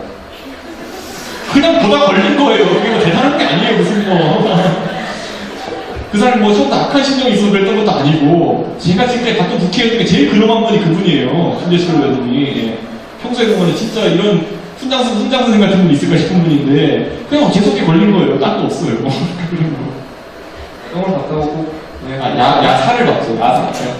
동영상 아니었어요. 야사. 사진. 자세하게 되게 억울할 것 같아요. 되게 허위 사진 유포되면 안 되기 때문에. 왜 이렇게 MC들이 이렇게 허위통한테 보이지? 그러면 아까 연애 얘기가 나와서 네. 제가 개인적으로 궁금한데요. 네. 혹시 이상형은 어떻게 되세요? 이상형이요? 제가 이상형이, 그러니까 저는 이상형을 딱 못 박아주지 않아가지고, 이게 뭐 바람둥이 전전이 뭐 이런 얘기도 있던데, 근데 저는, 그러니까 보면 이런 거 있는데 뭐냐, 동시에 딱 제가 만약 연애 안 하고 온 상황이면은, 동시에 그냥 호감 가는 사람 여러 명인 경우가 많아요. 네. 그러니까 그런 경우가 되게 많아요. 그러면 딱히 또 이상형에 대해서 제대로 질문을 피하시려고 그러는데 그러면 연예인 중에서 한 명을 꼽으라면? 연예인 중에서? 제가 이미 이건 신문에 여러 번 얘기해놨던 것 같은데 제가 박연민 씨를 되게 좋아했었어요. 네. 어리신 분. 알기로 92년생으로 알고 네, 근데 그게 왜냐면 제가 사극을 좋아했는데 사극에서 공주로 나오는 거예요. 네, 그래서 얘기를 했었는데 또 실제로 또 만나볼 기회가 있어 만나보니까 그 다음은 그렇게 별로 그래가지고 또 그건 또 아닌 것 같고 완전 바람풍이 전혀 그렇게 그게 실제가 많이 다른 거예요. 예, 알겠습니다. 그러면 이준석 씨 여기 혹시 이 자리에 앉아 계신 분들 평균 나이가 어떻게 될 것 같아요? 24. 그렇게 나이가 들어보고 비슷하게 와주셨는데요. 네. 오늘 미리 나이를 갖고 왔는데 평균 나이는 23.7세로 나왔어요. 모인 사람들의 평균 나이가 23.7세인데 네. 그때 이준석 씨는 어떤 일을 하고 계셨나요? 유명석 씨는 23세 때 내가 몇 년 전이지? 6년 딱 이제 한국 들어와서 이제 병특하면서 병특이 경영특님. 네, 병특이네. 네. 그러면 군대를 저는 그 훈련소만 갔죠. 그래서 산업기능에서 키보드로 날아시켰죠. 키보드로 나가를 시키죠. 키보드 날아시켰죠. 그래서 그 병특하면서 그 당시 프로그래밍 열심히 하고 있었고 그 당시 배란을 만들었던 거죠. 그러니까. 네. 낮에는 회사, 밤에 배란사. 여기 모인 분들 중에 남자분들은 아마 대부분이 이제 군대를 갔다 오셨을 거라고 생각하는데 또 군대 2년간의 시간이 어떻게 보면 이제 잘 활용을 하게 되면 자기 개발을 할 수 있고 하지만 그게 안 되면 이제 2년 동안 시간을 버린다는 사람들도 있잖아요. 근데 병양 특례를 하시면서 병직하면서 제가 뭐 군대 생활 편하게 했다는 생각은 안 드는 게 여러분이 이제 중소기업 취업해보시면 알겠지만은 최악이에요 보면은 최악이에요 진짜로 보면은 그 근로 여건이라는 거. 군인보다 최악인가요? 군인 보면은 이제 그 주말은 쉬는 경우도 있었잖아요. 그런 소리 하시면 아니 근데 진지하게 얘기하는 게 뭐냐면 저는 제가 회사에서 어떻게 살았냐면 회사에서 처음 2년 동안에 회사에 한 조그만 방 있고 야전 침대가 있어요. 거기서 먹고 살았어요. 야전 침대가 있어요. 예, 야전 침대가 있어요. 그게 해가지고 왜냐면 저희 회사에 두바이도 납품하길래 두바이까지 뭐 1년 만에 납품해야 된다 그러는데 그러니까 그거는 다 공부하는 거 전부 다 보면은 군대도 보면은 뭐 아무리 빡센 전방사단이라고 해도 행정병은 있을 것이고 다 다르잖아요 보면은. 그러니까 그거는 솔직히 말하면 비교하기 좀 어려울 것 같고 제가 만약에 병특을 안 했으면은 그 학원 나온 사람은 저 빼고 단 한 명도 안 빼놓고 전부 다 공군 통역장으로 갔어요. 그랬으면 그게 저한테 더 편할 수도 있었어요. 그거는 야구학교 근무하고 서울 국방부에서 근무하거든요. 그러니까 미국 국방장관 오늘 한국 국방장관 통역하고 이런 역할이거든요. 그러니까 저한테 있어서 선택 중에 그렇게 쉬운 선택은 아니었어요. 그리고 오히려 제가 만약에 정치할 생각이 조금이라도 있었다면 안 했겠죠, 그 선택을. 네, 그러면 사업, 뭐 연애 이제 군대까지도 다 알아봤는데 수비 씨가 아까 되게 질문하고 싶은데 사업이나 연애, 군대 얘기까지 들어봤잖아요. 네. 사람과의 관계가 되게 중요한 일들이 연속됐던 것 같아요. 그러면 얼마 전에는 또 국민과의 관계라고 할 수 있는 정치에 잠깐 몸을 담으셨었는데 처음에 비대위원으로 선발이 되셨잖아요. 네. 그때 기분은 어떠셨어요? 뭐 그냥 박근혜 대통령이라는 사람이 박근혜 의원이라는 사람이 내 앞에 있네 이 정도 느낌이 약간 들었고 처음에 찾아왔을 때 그러니까 베나사 교육장에 저희 마포 교육장에 박근혜 대통령이 찾아왔었거든요. 그래서 찾아왔을 때 얘기 한 2시간 하면서 시시거리거리 얘기하고 그러다 보니까 나중에 한 달 뒤에 전화가 오더라고요. 비대위 안 되게 돼가지고 그게 뭔데요? 그러고 그때 제가 조건 딱 내봤던 거는 그거 한다고 해요. 나중에 국회의원하고 평생 정치에 되면 아니죠 그랬더니만은 그건 아니다. 네가 원하는 대로 안 시켜줄 수 있다. 그래서 나가지고 그러냐 그러면 좋다고 이렇게 한 건데 그렇게 빡센 건지 몰랐는데 그러니까 제가 비대위원 돼서 이제 12월 26일 날 크리스마스 다음 날 처음 이제 12월 25일 날 제가 기억나는 게 베나사 이제 사람들 회식이 있었고 베나사는 전통적으로 12월 25일 날 회식이 있어요. 굉장히 바쁠 것 같지만 바쁘지 않은 그날을 위해서 회식이 있어요. 그런 사람들이 회식이 있거든요. 그래서 12월 26일 날 가기 전에 12월 25일 날 제가 회식에서 한 4달이면 갔다 올 수 있겠지 하고 내가 4달 동안 갔다 올 테니까 잘 지키고 있으라 했는데 그게 1년을 가더라고요. 거의. 근데 진짜 그때는 별거 아닌 건 줄 알았어요. 근데 갔더니 무슨 막 갑자기 고승적 의원 같은 사람이 막 돈봉투 터뜨리고 막 난리 나가지고 처음에 알고 들어가면 달았어요. 그래서 사기당한 느낌이에요. 그럼 처음에 이제 예전부터 달랐으면 네. 부딪히는 어려움이나 목소리를 내기 힘든 부분이 분명히 있었을 것 같아요. 그러니까 가면은 이제 막 적어도 예측 가능한 범위에 있는 사람들이 좀 있었어요. 예를 들어 뭐 전현무 의원 같은 사람이 저를 때릴 거라는 걸 알고 있었고, 강용석 의원이 저를 때릴 것 같은 거 저는 알고 있었고, 그리고 뭐 할 게 트위터밖에 없는 사람이 저를 공격할 건 알고 있었고, 그런 거 이제 상대하면서 재미가 좀 있더라고요. 왜냐면 사람이 가장 정치인으로서 가장 행복한 게 뭔지 알아요? 잔챙이들이 와서 덤빌 때예요. 네. 이거는 박원순 시장도 똑같이 경험했다고 이제 얘기를 들었는데 와가지고 그거는 뭐 어떤 본인의 어떤 비리를 파헤치겠다고 이렇게 말도 안 되는 걸로 와가지고 덤벼들어가지고 인지도 못 그럴 때 제일 최고거든요. 그러니까 제가 아까 얘기했잖아요. 저는 병특하면서 제가 병특하기 한 달 전에 싸이가 이렇게 잡혀 들어왔거든요. 그래서 저는 전국에서 제일 병특을 빡세게 한 사람 중에 하나거든요. 근데 거기에 들어가가지고 무슨 부실 근무했다고 막 이렇게 치고 들어오고 무슨 무슨 학력 위조가 아니냐. 이런 게 진짜 최고예요. 지금도 인터넷 가서 이준석 검색하면 따라오는 게 학력 위조거든요. 예, 진짜 웃긴 거예요. 막 사진녀가 저한테 와가지고 미국에서 졸업한 이준석은 이준 띄고 석이고 너는 이준 붙이고 석이다. 여권 이런 거 어떻게 갖지 않냐. 이거는 분명히 너는 너는 이 중석이 아니라 이 전석의 성적표를 갖고 위조하고 있는 거다. 뭐 이런 거 하고 다니니까 고맙죠 그런 거예요. 기사 한 번씩 놔주고 이러면은. 그러니까 근데 그런 걸 경험하니까 재밌더라고요. 그게 중독됐어요. 보시면 언론이나 미디어에 대해서 상처를 받는 게 아니라 좀 즐기시는 편 같아요. 그게 이제 모기들이 와서 달려들면 재밌죠. 얘기 해버리들 잠깐 간지럽고 할 수 있겠지만 전체적으로는 뭐 티끌만큼도 영향 안 주는데 모기들은 막 나 한 건 했다 이러면서 막 오늘 핏발과 다 빨았다 이렇게 하고 가는데 아무 신경 안 쓰거든요 사람들은 이렇게 보면은. 예. 혹시 그러면 이제 이슈가 터지면 이제 실시간 검색을 하고 네. 하나님이 네. 혹시 이준석 씨가 자신의 코드 이용하고 검색해보신 적 아 그거 처음에 그거 해보다 너무 귀찮아서 그냥 자동으로 짜버렸어요. 그래서 이제 그 매일 이제 내 뉴스 올라오고 이런 거는 알람 뜨도록 네, 짜버렸어요. 그래서 그냥 근데 뭐 그 예전에 이제 문재인 참수할 때 가장 효과를 많이 봤죠.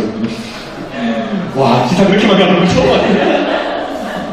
혹시 예민하신 부분을 얘기는 그러면 더 이상 하지 말까요? 어떤 네, 뭐 문재인 씨. 아니, 그러니까 그게, 그러니까 성난 48%가 공격해서 그렇지, 그게 사실 본질을 보면 그냥 뭐 남이 보내준 링크 잘못 올렸다 그냥 사과한 거예요. 그게 뭐 본질이 보면. 그리고 그 아저씨한테 내가 사과한 거고. 예. 근데 그걸 무슨 뭐 대단한 계약인 것처럼 하기 시작하면은 재밌어지는 거죠. 네, 알겠습니다. 그럼 이준석 씨 강의도 진행을 해봤는데요. 저희가 대학생분들의 우리는 알고 싶다 코너를 마련을 했어요. 그 10분 10분 코너를 마련했습니다. 이준석 씨가 저희 MC들의 질문을 듣고 OX를 예. 불러주시면 됩니다. 길게 조촐하죠. 길게 생각하지 마시고 바로 예. 네, 해주시면 되니까 그럼 시작할게요. 예.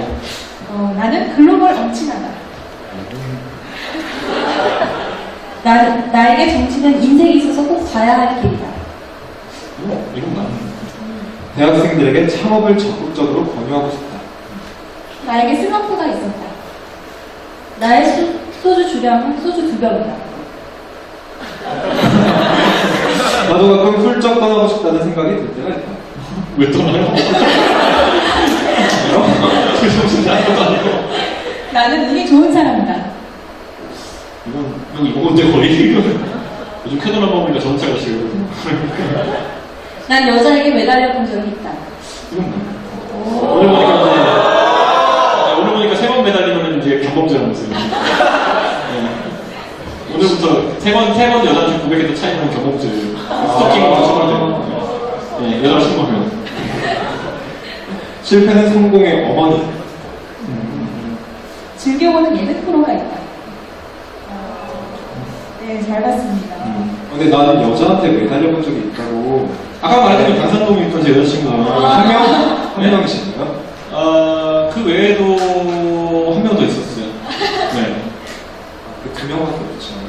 네, 매달려. 되게 매달려 본 거죠. 매달려. 네. 그러면 나머지 분들은 다 이렇게 이러고 그건 노코멘트할게요. 아까 나는 운이 좋은 사람이다 해서 이렇게 세 번을 네. 네. 왜 그러니까 이런 거죠. 그러니까 이거를 어떻게든 되게 허세 많은 거고 어떻게든 되게 거만한 건데 예를 들어 여러분이 2011년 말로 돌아가가지고 박근혜라는 사람이 되어보세요. 예를 들어 2011년 12월에 박근혜라는 사람이 돼가지고 내가 지금 정치적으로 뭔가 해보려고 그러는데 새누리당에 젊은 사람 기반 없고 젊은 사람을 찾아야 되는데 그럼 어떤 사람을 찾을까? 20대를 찾아야 되는데 이런 거 고민해보면은 박근혜의 선택이 그렇게 많을 수 있었느냐? 예를 들어 20대 나이에 이렇게 얘기할게요. 만약에 자기가 성취할 것이 없는 사람을 청년들이 맨날 하는 얘기 그거잖아요. 지금 보면 청년들이 맨날 하는 얘기가 뭐 고달픈 청년들, 취업도 안 된 청년들을 위해 가지고 뭐 정책을 할 사람 그럼 취업이 안 된 청년을 만약에 미상대 측면 안 잡으면 사회가 용납하겠어요? 취업 못한 청년 안 쳐놓으면? 그러니까 거꾸로는 그러니까 되게 이준석이랑 손수가 동시에 데뷔했지만은 되게 웃긴 게 뭐냐면 이준석을 비난하는 사람은 손수도 비난해요. 이준석 비난할 때는 이준석은 뭐 엄친하다 이렇게 비난하고 손수는 이런 게 없지 않냐 이렇게 비판하고 뭐 어떤 사람이 청년의 대변자가 되어야 되는 건지 딱 설명은 못해요. 그러니까 박근혜 입장에서는 어떤 사람 선택해야 될까요? 그러면 아무래도 전자에 해당하는 사람이 리스크가 더 적어요. 그리고 보면은 예를 들어 봉사활동이나 사회를 위해 했던 활동이 있으면 좋겠죠. 정치인을 하기 위해서는. 그리고 뭐 학력 같은 건 아까 뭐 그렇게 나누면 좋은 거고 그 다음에 또 젊은 나이에 예를 들어 지금 제가 저는 27살인데 회사를 뭐 6년 다녀봤다든지 사회 경험이 있으면 좋고. 그럼 이 세 가지 뭐 봉사도 해봤고 뭐 학력이나 이런 것도 어느 정도 밖에서 스펙도 나쁘지 않고 회사도 한 2년 다녀보고 이런 했던 사람들이 대한민국의 20대 중에 몇 명이 있을까 따져보면은 그렇게 많지 않아요. 그리고 자기가 예를 들어 했던 사람 중에 삼성전자나 이런 데 취업하지 않고 자기 사업을 하겠다고 나선 사람, 그래서 시간을 좀 더 자유롭게 쓸 수 있는 사람이 누가 있겠냐 따져보면은 제가 그때 그 박근혜 의원 보좌관한테 들은 얘기가 뭐냐면 진짜 한 2-3명도 안 된다는 얘기를 하더라고요. 여기까지는 제가 선택했던 것이고 운이 아닌 거죠. 그래서 보면은 어떻게 보면 운이지만 어떻게 보면 운이 아닌 거죠. 그러니까 그런 걸 여러분들이 좀 잘 생각해야 될 것 같아요. 이준석이 아니라고 욕하는 사람들은 과연 이준석이 아니라 근데 박근혜가 누굴 선택했어야 되냐에 따라서 딱히 답을 하기가 되게 힘들 거예요. 그러니까 그거는 만들어진 행동이라고 저는 약간 생각하고 있는 것도 있어요. 또는 제가 했던 선택에 만들어진 행동이라는 거. 그리고 여기서 대학생들이 지금 나이대가 있는 만큼 취업이나 창업에도 관심이 있을 것 같아요. 근데 창업을 적극적으로 권유하고 싶지 않다 말씀을 하셨는데 이유가 아니, 똑같다니까요. 경영대생들 만나가지고 뭐 맨날 뭐 SW 재능 앉아있고. 그러니까 저는 제가 그러니까 살면서 다녀본 게 중소기업밖에 없어요. 중소기업 다니면서 경특하다가 제가 또 찾아가지고 바꾸고 있잖아요. 이게 무슨 운명인지 모르겠는데 그런데 그러다 보면 느끼거든요. 그 사람 하나하나가 얼마나 소중한지를 중소기업에서는. 아까 물파 사는 게 이런 거는 뭐 물이 많지 않거든요. 중소기업 같은 경우는 진짜 5명, 6명짜리 회사에서 한 명이 삽질하면 진짜 회사가 전력이 20%가 나가는 거죠. 그러니까 그런 것처럼 사람의 소중함을 느끼게 되고 이런 과정을 겪는데 젊은 사람들은 아직까지 그게 없어요. 그러니까 그 회사 경험이라는 게 없는 사람들은 혹은 또 대기업 인턴 이런 거 해본 사람들은 대기업 인턴한테 아무 일도 안 시키거든요. 저도 하나그룹 인턴 해봤지만은 우리 사고만 치지 말아라 이런 건데 그 환경에서 자기가 뭐 배웠다고 생각하는 착각이거든요. 그러다 보니까 그 보통 한다고 한 서비스가 무슨 뭐 매달 재작년에 소셜커머스가 사이트가 700개가 생겼다고 그러잖아요. 소셜커머스가 IT계 치킨집이죠 뭐. 치킨 판다고 그러니까 다 치킨 판다고 하고 또 치킨집도 전부 다 가가지고 우리 소셜커머스 업체 기억나는 거 몇 개 있어. 700개나 있다는데. 그러니까 그런 것처럼 다들 좀 진지하게 생각해야 되는데 요즘 가장 돈 안 들고 가장 쉽게 할 수 있는 게 IT 창업이다 보니까 다들 하고 있는데 차라리 무슨 뭐 자기가 진짜 뭐 선반 가공을 잘할 줄 알아가지고 선반 가공 하는 업체를 만들겠다고 그러면 안 말리겠는데 그냥 뭐 친구들이랑 술 먹다가 무슨 뭐 연애 사이트 만들면 잘 되지 않을까 이런 하는 거 이런 거는 진짜 안 될 거예요. 요즘 인터넷에 보면 뭐 인터넷 언론사 하고 이제 이런 사람 있잖아요. 인터넷 언론사 자본금 1,500만 원에 직원 3명만 있으면 맞을 수 있거든요. 네. 그게 뭐 대단한 거라고 다들 만들어가지고 사회적으로 그냥 똥똥거리 살려고 하고 이런 거 다 허세라는 걸 직시하고 자기 실력을 기르는 과정들을 많이 거쳐야 될 것 같아요. 지금 여러분 인터넷에서 추앙하는 인터넷 신문사 대표들 전부 다 자본금 1,500만 원에 직원 3명이에요. 네. 그 사람들이 무슨 뭐 대단한 보수 농계인 것처럼 대단한 진보 농계인 것처럼 무슨 뭐 허세 부리고 다니는 건데 다 사실은 생계 고민하고 있는 사람들이에요. 네. 어디가 강의 10만 원짜리 하고 다니고 이런 사람들이거든요.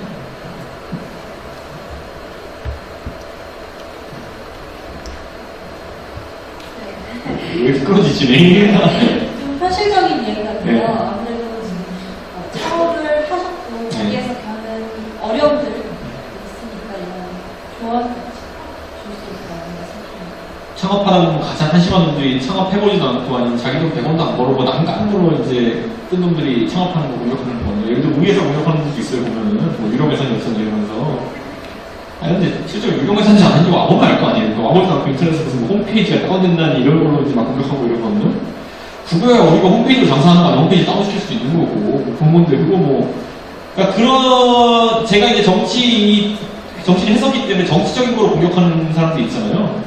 근데 그런 거 보면 이제 한심한 거죠. 보면 우리가 인지도 높여주고 있다는 걸 잘 모르고 있는 거죠. 보면. 제가 트위터에서 IT 기업인 그 랭킹 13위예요. 네.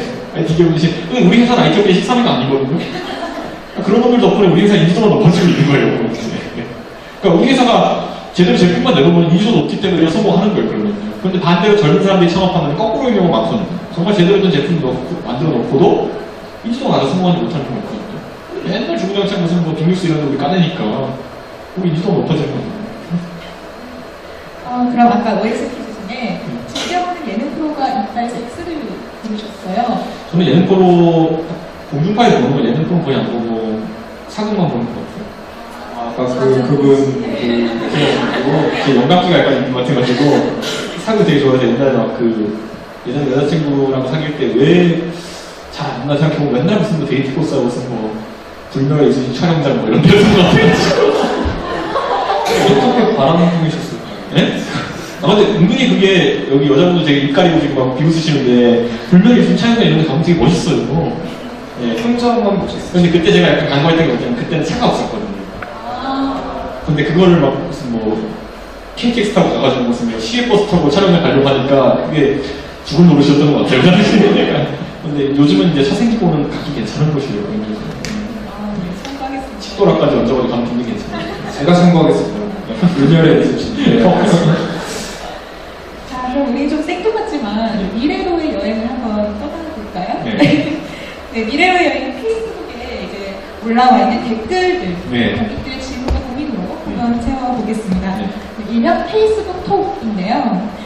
이준석 씨께서 페이스북 보시고 이제 이건 정말 답변해주고 싶다 하시는 것을 이제 골라서 말씀해 주시면 되겠습니다.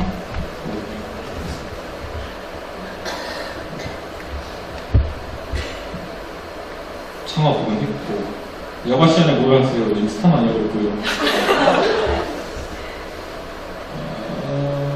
사람이 엄친아라고 부르고 다가가기 어려워 외롭지 않으세요? 아직 젊으신데 후회 없는 그리고 보람찬 인생을 살고 있다 생각하시는데 그 엄친아라는 건 상대적인 개념이에요. 그러니까 예를 들어 지방에서 예전에 한 70년대 같은 지방에서는 서울에 대학원 가서 엄친아가 됐던 거고 거꾸로 생각해보세요. 제 주변에는 하버드생하고 서울과학고생이 그렇게 많거든요. 그럼 그 중에서 엄친아는 따로 있어요. 보면 예, 예전에는 뭐 서울 의대관 뭐 이런 식으로 다 따로 있었고 그러니까 그건 다 상대적인 개념이에요. 그건 진짜 그거는 있고 첫 직장의 중요성에 대해서 어떻게 생각하세요? 대기업만 준비하는 수많은 젊은이들이 조언해주세요 했는데 저는 대기업을 안 다녀봐서 잘 모르겠는데 그것밖에 안 해가지고 첫 직장은 굉장히 중요해요. 그리고 예를 들어 그 기술을 처음에 습득했다면 저는 병특할 때 했었던 기술을 갖고 아직까지 제가 먹고 살고 있거든요. 그러니까 자기가 처음에 선택 잘하는 게 중요한데 그게 꼭 뭐 대기업 취업해야 잘한다 이런 건 아니에요. 이준석 씨의 직업이 뭐라고 생각하시나요? 이거 되게 재밌는 질문인데 예전에 보면은 그 뭐야 그 낸시랭이랑 통화하신 분은 자기 직업이 뭐냐는 질문 답을 못했었잖아요. 예, 저는 답할 수 있는 게 저는 벤처인이에요. 예, 왜냐면 저는 여기서 한 번도 아이덴티티 벗어나본 적이 없어요. 사회활동에 대한 욕심도 많아 보이십니다. 연애에 대한 욕심 없으신가요? 당연히 있죠. 이런 거 이런 거. 아이고.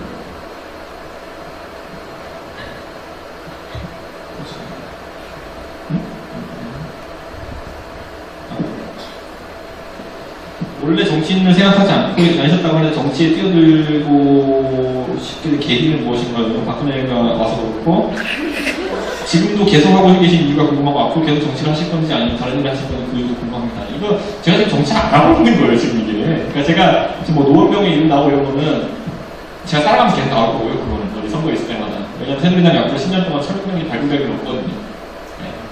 네, 여러분이 그 제가 어제 이제 제 페이스북에 글을 올렸지만 비교하고 싶은 게 뭐냐면은 지금 청년 정치하고 싶은 사람이 착각하고 있는 사람이 되게 많다고.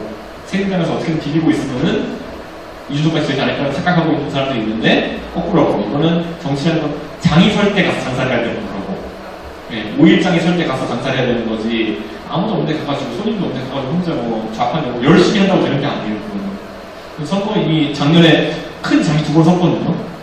이제 4년 5년 뒤 남고요. 지방선거에서 청년이 발굴되기 되게 힘들거든요. 그러니까 4년 동안 자기 일 열심히 하세요. 그리고 제가 정치를 지금 하고 있지 않는데 제가 정치하고 있는 것처럼 만들고 싶은 사람들은 저를 까고 싶은 사람들이에요. 예, 네 일이나 신경 써 이렇게 까고 싶어하는 그 인터넷 언론인 같은 사람들 저를 까고 싶기 때문에 그렇게 만드는 거고 저는 회사에서 거의 80% 이상 시간을 보내요. 예, 그러니까 그런 거는 뭐 신경 쓸 필요 없고 제가 회사를 잘하고 있는지 없는지에서 궁금한 부분이 있는데 제가 적어도 인터넷 언론인들보다 열심히 살고 있고 잘하고 있어요. 매출도 훨씬 많아 보이고 그러니까 그런 분들은 좀 닥치셨으면 좋겠고 그런 분들은 청년 창업이 하나의 대안이 되고 싶은데 가장 중요한 것이 무엇이라고 생각하는지 아까 얘기한 것처럼 치킨집 하지 않는 게 되게 중요하고요. 나쁘게 한다고 해서 똑같이 뭐 술 먹어서 한다든지 뭐 요즘도 그 벤처기에 보면 또 요즘 뜨는 게 뭐냐면 돈 버는 앱 만들기 뭐 이런 거 있잖아요. 뭐 광고를 보면 한 번에 100원 주고 이런 거 있잖아요. 그게 옛날에 그 15년 전에 골드뱅크라는 게 망한 거예요. 그런 거. 네, 근데 그거 또 하겠다는 게 보면 참 한심하고요. 이런 거 보면 나중에 대구에서 양파 치고 싶다고 해서 저 삼성을 좀 맞고요. 이건 할아버지의 유언이었습니다. 네. 네, 여기까지. 감사합니다. 박수. 그러면 제 페이스북 많이 보고 계신 분들 있으면은 이 질문들 거의 계속 나와요. 그냥 매일 보면 오늘 이거 답하고 나면 내일 또 이상한 사람 앞에 또 답변 나오고 이렇게 하는데 뭐 제가 종북이 아닌 사람도 시작해가지고 많은데 지금 궁금한 거 있으시면 거기 질문하시면 돼요. 그냥. 요즘은 제가 답 안 해줘도 남이 답해주더라고요. 네, 이제 여러분들이 기다리던 상품 이벤트 시간이 돌아왔습니다. 네, 다들 토크 콘서트 도중에 임의로 진행한다고 했던 상품 이벤트니까 기다리고 계셨던 것 같은데요. 혹시 토크 콘서트에 친구 또는 연인이랑 오신 분들 계신다면 지금 네 쌍 앞으로 모시도록 하겠습니다. 네. 급조된 커플 나오는 거. 선착순이니까 빨리 나오고. 진짜 없어요? 상품이 올라와주세요. 좋거든요. 텔레파시 게임을 할 거거든요. 네 쌍을 모시겠습니다. 급조해요. 아니면 이준석 씨가 직접 하셔야 될 것 같아요. 아, 그냥 남자는 여자는 나온 거 아니에요?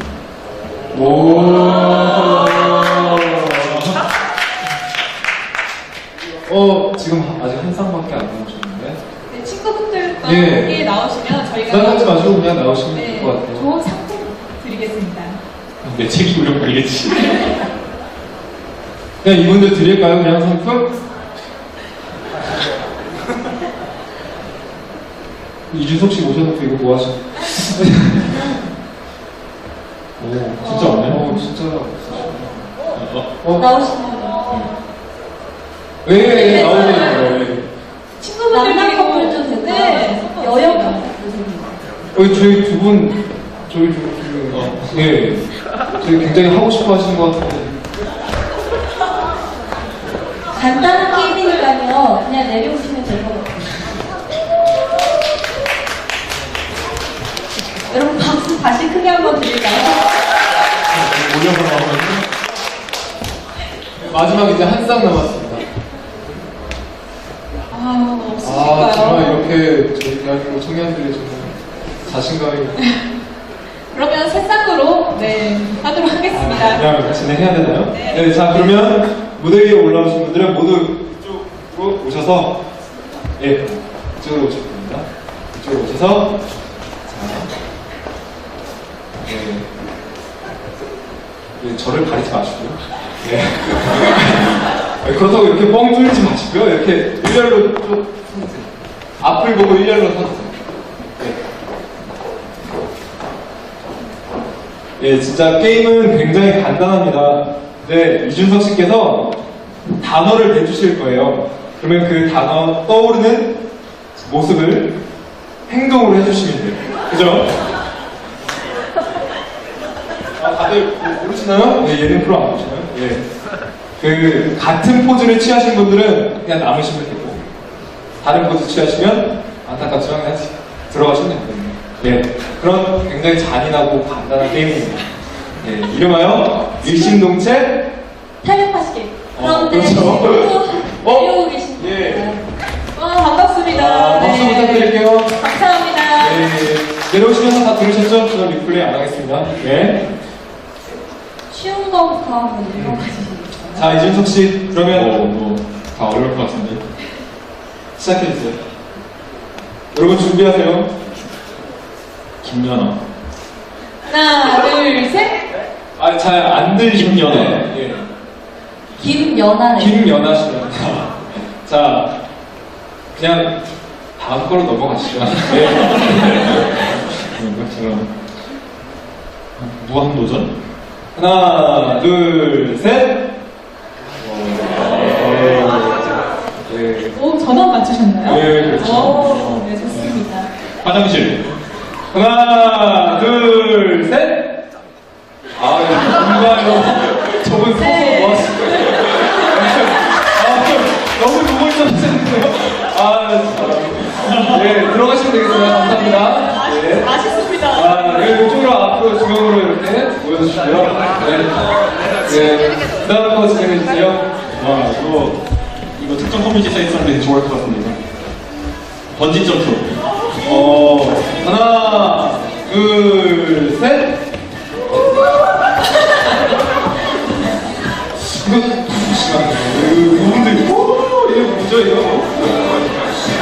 그러면 이 두 분께서는 안타깝지만 들어가시겠습니다. 오! 자, 어떤 번안 네, 남았어요? 하세요.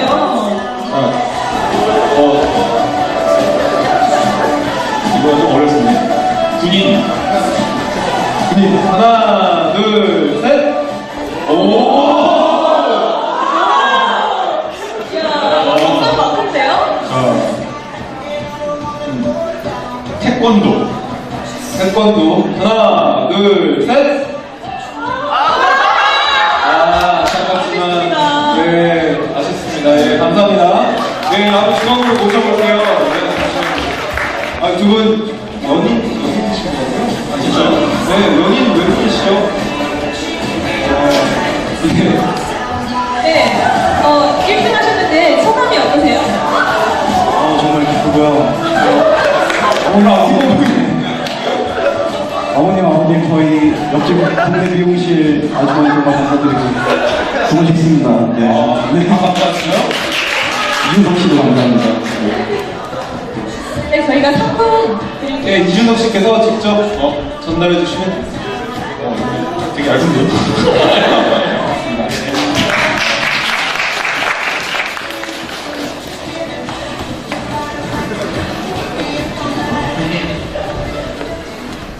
야, 여러분, 지금 이제 토크 콘서트를 시작하고 시간이 얼마나 흘렀지 않아요? 다들 시간 안 보셨죠? 그죠? 예, 시간이 정말 눈 깜짝할 새에 가는데요. 모두들 이준석 씨의 토크에 다 빠져들어서 이런 결과가. 예, 그쵸? 다들 그렇다고 해주세요.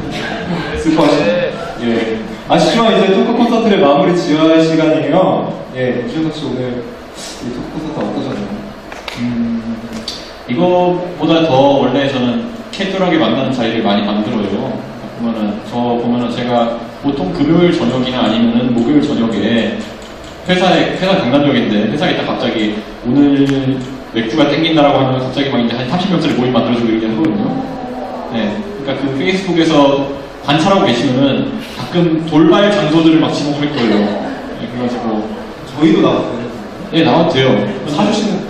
그거는 선거가 없을 때 괜찮아요. 그러니까 지난번에 왔을 때 샀는데 또 이번엔 또 바로 지난주에 모인 거는 제 생일 때 모였는데 그거는 또 하필 재보궐선거 때문에 선거법조를 받아가지고 네, 그 4월 14일 이후에 모인 건 또 괜찮을 거예요. 네. 여러분 다들 들으셨죠? 예, 다 같이 갑시다. 뽑아내요. 예. 네, 오늘 오실 거면 여기 계신 분들은 아무 명으로 저한테 그냥 뭐 허세라고 이렇게 딱 두 글자만 보내시면은 페이스북 메시지를 보내시면은 오늘 오신 분인지 인지하겠습니다.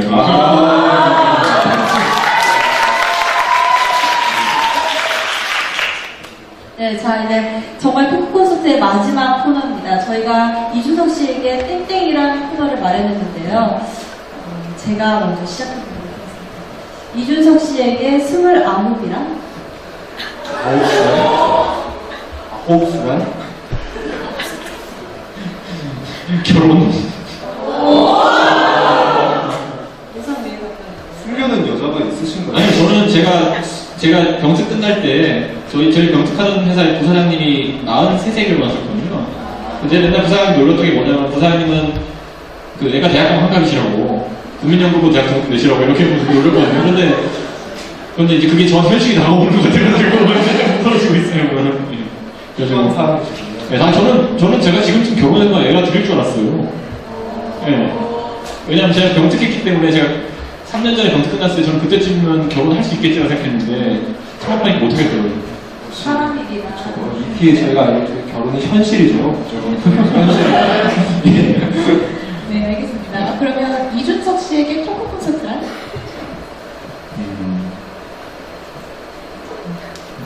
이거 자기 답해야 되는데, 빨리 답해야 되는데.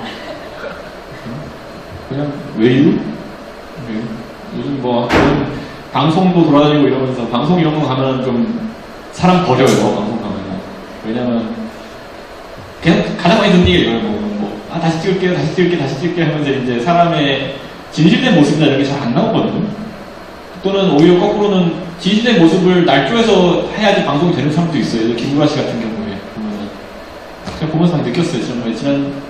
지난달에 한 10시간 가서 촬영했었는데, 그러면서, 아, 저분이 저렇게 통 차려입고 저런 분인데 왜 이렇게 막말 이미지로 갔지 이런 그렇게 생각하는데 그게 그래서 그분의 생명인 것처럼 방송으로 누굴 판단하는 게 참 힘들거든요.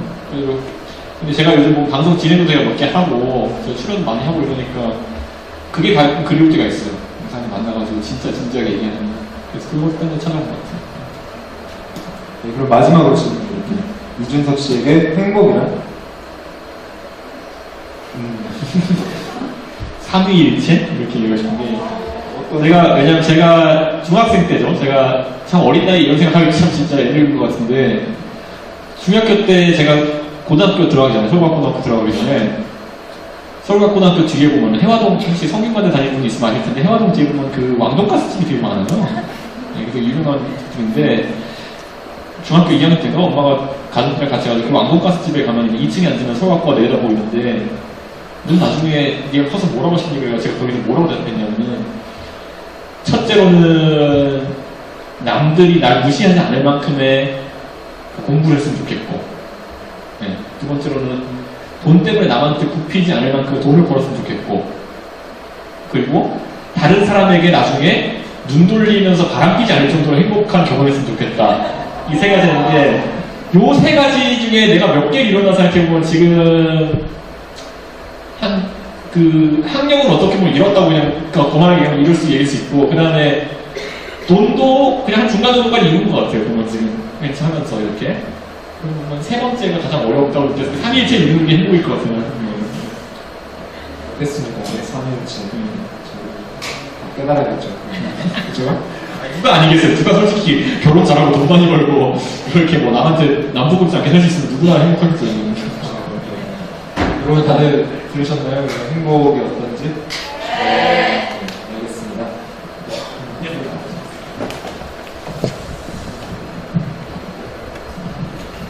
자, 여러분 지금까지 이준석 씨와 함께하는 토크 콘서트였습니다. 여러분 다들 재밌으셨죠? 네, 여러분께서 저희 토크 콘서트 함께 하시면서 행복을 느끼셨다면 저희 역시 행복할 것 같습니다. 네, 오늘 느끼고 가신 행복 계속해서 느끼시면서 남은 4월 마무리 잘 하시고요. 저희는 새롭고 즐거운 콘서트로 다시 찾아뵙겠습니다. 여러분의 행복을 위해서 같이 하고요. 여러분 행복하세요.